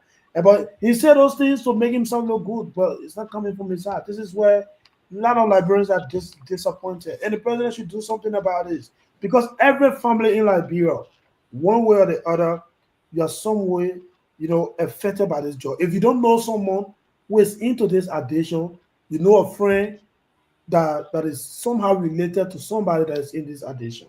And it's killing the young folks, it's killing the young generation. This is something all of us, all Liberians, whether you opposition, you ruling party, but the government need to take a step. And unfortunately, they've done nothing, to really assure Liberians that they are fighting drugs. This is something really, really sad. Dr. Peabody, one of the things that the Unity Partisan propaganda have done is for people like Ahmed, Victor, Siddiqui to agree with them that the president is not responsible. He got people working for him. Those people are not doing. And here you are, you run a church.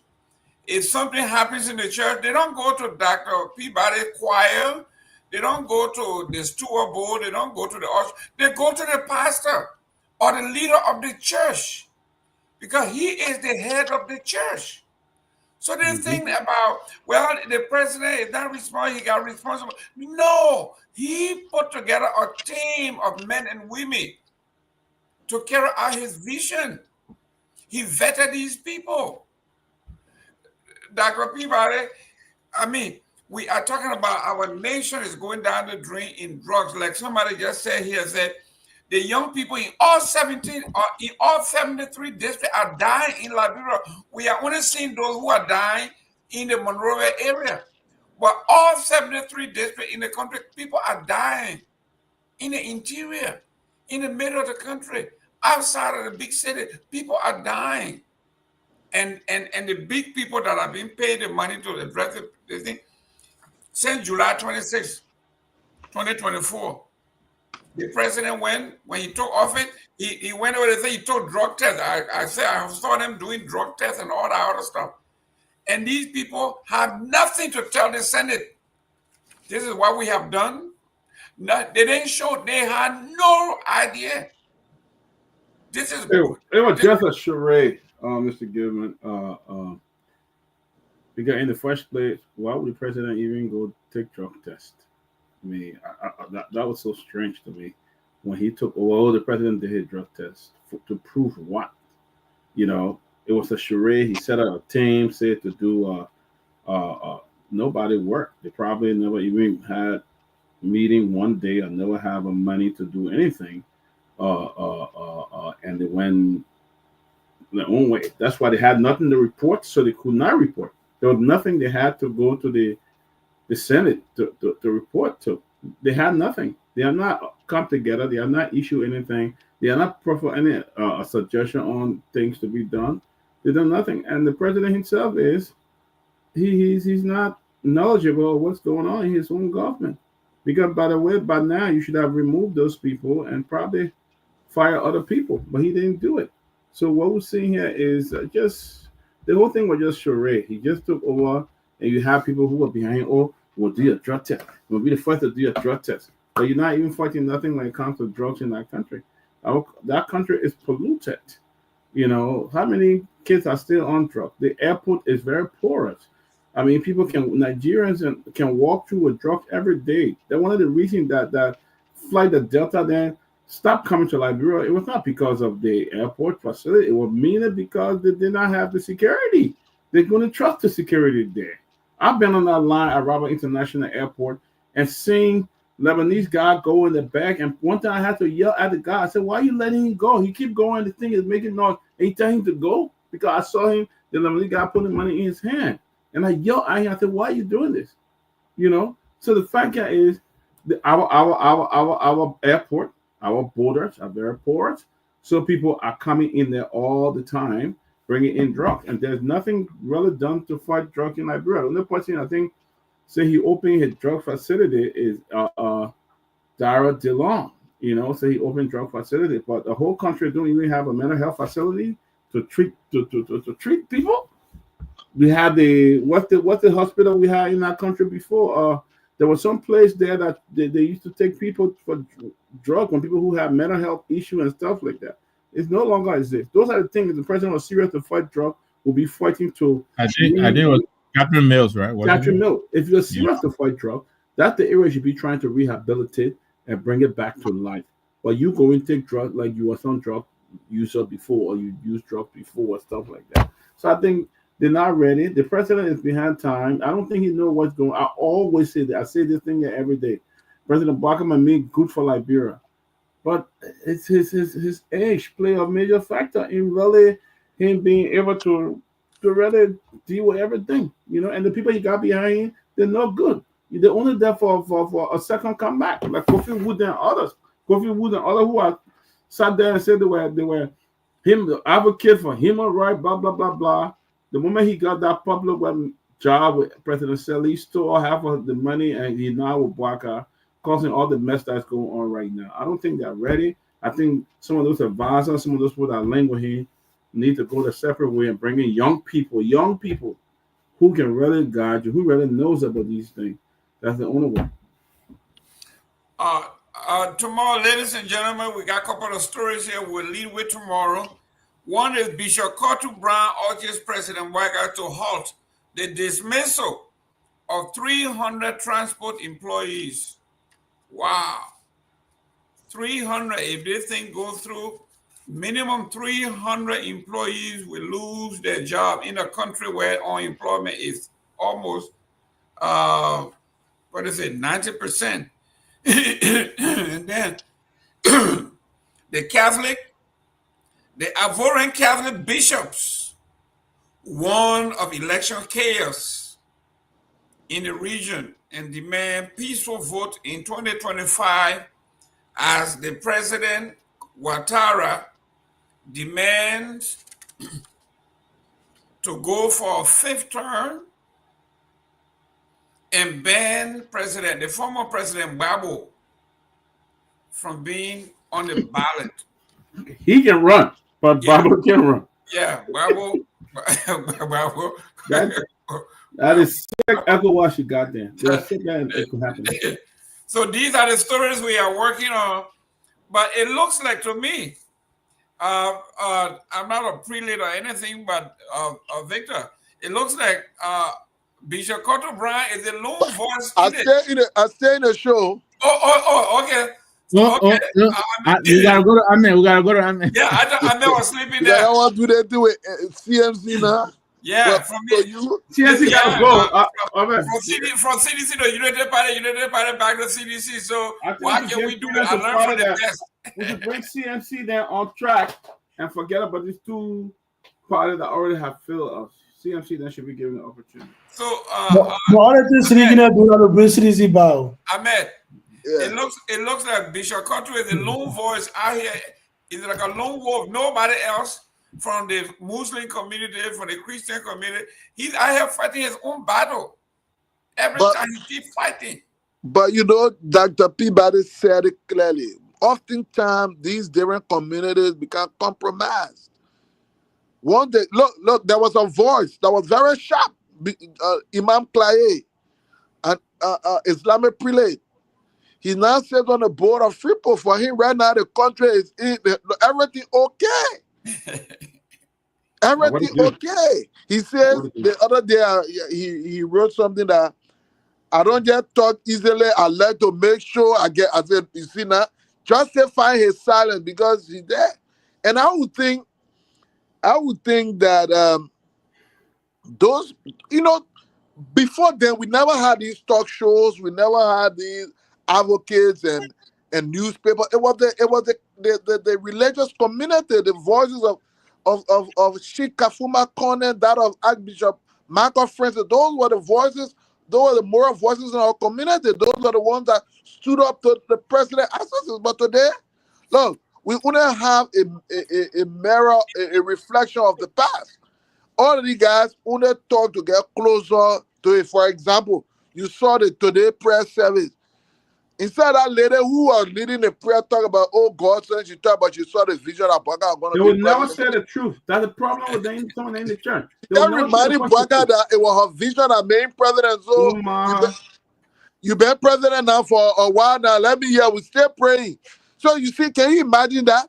A national president, you bring a prayer band to counter about they saw vision and all the things. So look, those communities right now, I'm telling you, my brother, everything about politicized. We can't depend on the voices. So, I mean, it's even a surprise to me that Cotto Brown will still even be talking because those things there.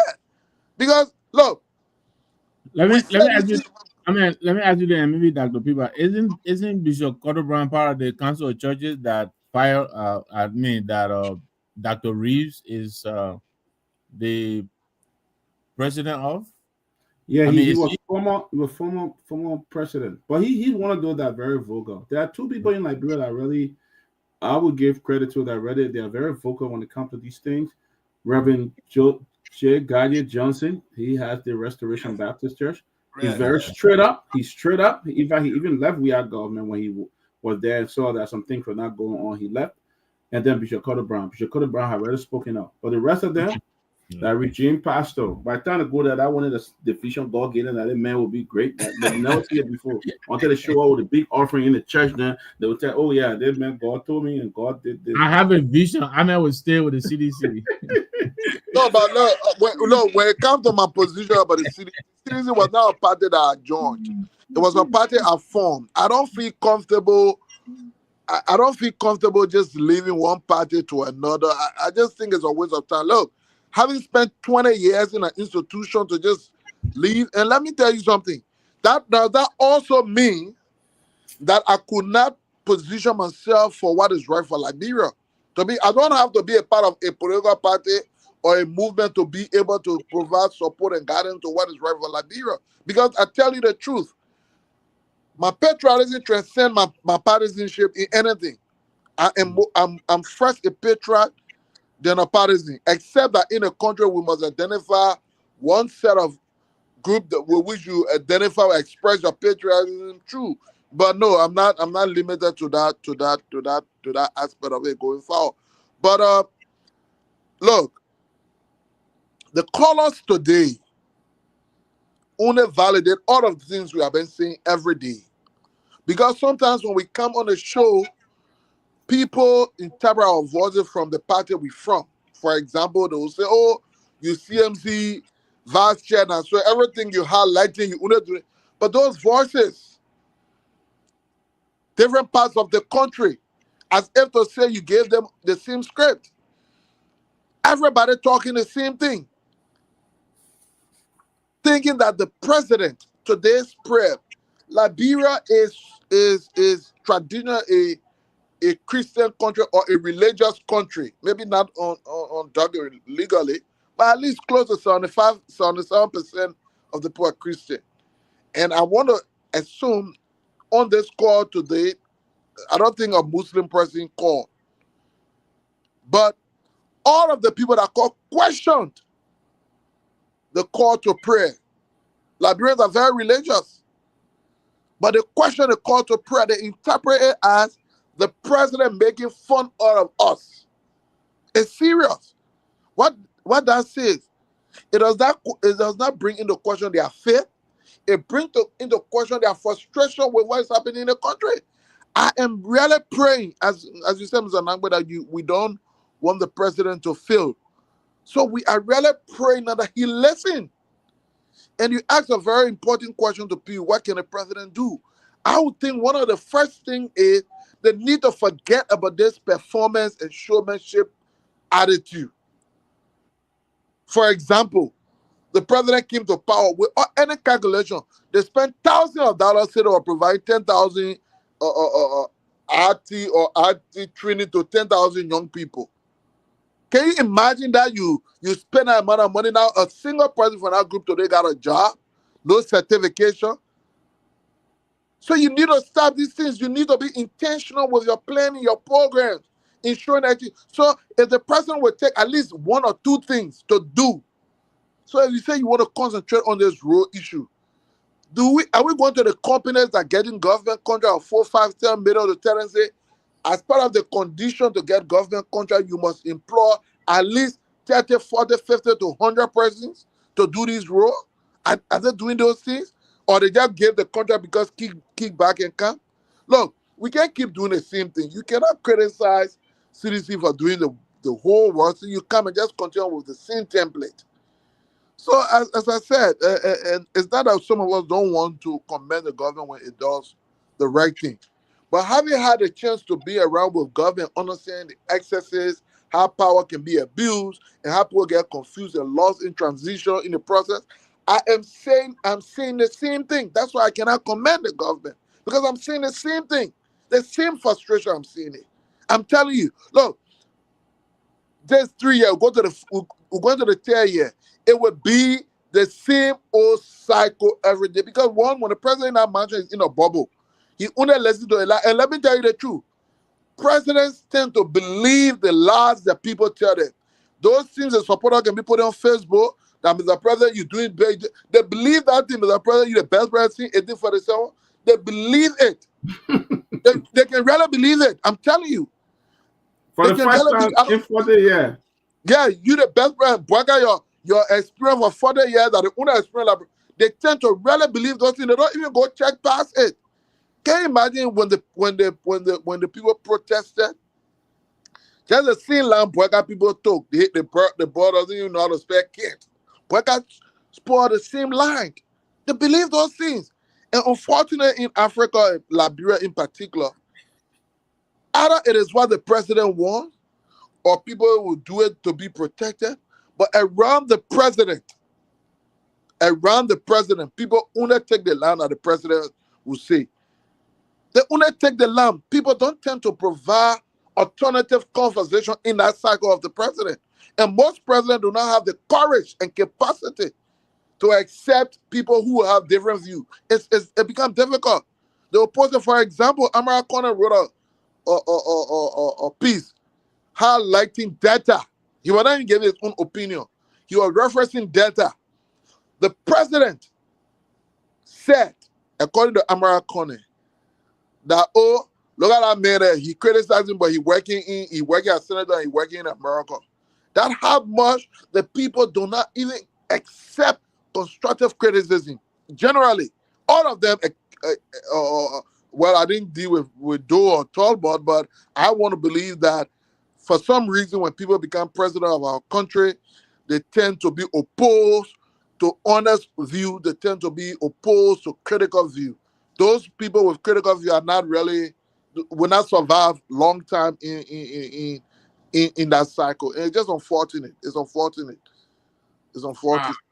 Yeah. Guys, we got 10 minutes. Can I close on my end? We gotta go. I'm sorry, guys, but thank you. myself. I gotta run. I got a meeting coming up, but thank you very much. See you tomorrow. Oh, okay. Great. Mama CNC meeting better. You leaving the people, the audience, are like your last closing. Close for the audience, man. It's a UNA meeting. It's not a CMC meeting. No, listen. The man tried to pull your leg. He obsessed with CMC. Thank you. See you later. Go ahead, Kruma. Okay, so again, I think all of you been talking about the president being able to listen, but Saturday, I think it was Saturday, or when was the 26th though? I don't know, it's Saturday or when. Sidiki, when was the 26th? It was Saturday? Yeah, Saturday. Okay, good. So the guy who gave the speech on 26th day, he spoke a lot of things, about the government, the president being able to get the courage to fire people instead of suspending, and the role of the opposition in Liberia and all of that. And the very same day in the evening, when they left that program, they came up with a MCC compiled false narrative. So the people don't listen. They already get a fixed man.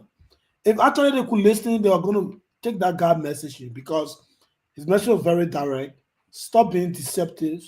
Work for the Liberian people, make an impact, and stop sending a narrative that are not true. We don't deserve that after 178 years old. But this very same day, right after that program, Costa, the information minister, Daniel Sano, all of them started posting on Facebook, thank you, Mr. President. Thank you for giving us 500 million. As if to say we now win 500 million. But it is what it is. We will be here, and we have a force to, we have a part to play in moving Liberia forward. And what we can do is to come on here, highlight the different mistakes they are making, and provide recommendations. It is up to them. If they want to listen, that's fine. If not, it's okay. But at the end of the day, the callers who call on the show tonight, they should not be, people should not despise them and say, oh, you association. No, These are Liberians. They are, some of them, you don't even know La Party. You don't know whether they are seditions, they are ANC partisans, or they are unity parties. You don't know. But most of them will say that closing argument, whatever. CDC people can call out of that. But that's how they will continue to make a mistake because they think they know it all. It's very, very unfortunate. But before I go, I want to ask you, Siliki, what do you make up of the former SG statement today, Sereno Cephas? He wrote a long post today, talking about why. That was the first thing we discussed. We spent an hour on that topic. Oh, okay. I just wanted to know Siliki's stand on that because all of them from CDC. So I just wanted to know. Yeah. But my stand in one sentence is that those reasons are not sufficient for him to say he will not highlight wrongs in the Bwaga government. If even we are assuming most of the things he said against Ria, those things happen, that is no reason why we will excuse the same faults today. So it does not justify, Are you saying some of the things he mentioned in his if post those things did he not said, happen? because some of the things he said might be personal experience he might have. For example, he said he was not being listened to as Solicitor General. That's him as a person. I'm saying if but you talk about sedition being silent and united partisan people being prioritized. That was not personal reason that I think along the way we overlooked that we made in an attempt to embrace other people in the government, we alienate. We did that at the detriment of people who actually suffer for it. So that happened. Sometimes too, when you form a government, you have to include it. That happened. I agree. But the point I'm making to you is that many of us get different wounds. You understand me? But the truth also is that is not a reason for which I should ignore what is happening in the country today. And we do not criticize Bwaga because we want to say, oh, CDC did the best thing or CDC didn't have no fault. We criticize Bwaga because one, he's the president of the country. Two, he's on an obligation to do certain things right. You understand? It's almost like saying because this man see you, so if you were insulting your parent and you have it quiet. No, that's all I'm saying to you in that direction. But let me also ask you a question before I close. Social. No, we got 5 minutes now. So The 30 seconds. I'm closing at 30 seconds. There is this news about this musician called Sao that he was invited to Rwanda and he didn't turn up. I don't know. You have any idea about that? Is that true? What happened? Yeah, it's called SIO. So the guys here, the guys who are into this entertainment stuff, they're saying an invitation to come and both parties signed an agreement. They even bought his ticket, book a hotel for him, face a flyer, rent a place, face a ticket, and they started selling the ticket, and last minute of the time, I think, according to the organizer, I've not heard from him personally. They said they just sort of post for him on Facebook that, from the time he was growing up as a young guy, he'd been listening and following Crystal the Change, who had a show on SKD on 26th day. So because of that, he was not coming here. So it was very, very disappointing. At least you should have communicated with the guys that you had an agreement with. So that show was canceled in Kunakam, and he attended a SKD show. But the guys were very disappointed. I think they post on Facebook, they make a video about it. And I think somebody told me the last time that they are planning a lawsuit against him. Mm-hmm. Yeah, it actually happened, yeah. Okay. I think that was unprofessional. But Mr. Gaiman, let me close on this by saying all of what we have. Yeah, no, close, then you go. Okay, Google. You guys are so unprofessional. You close, then you leave. How you do it?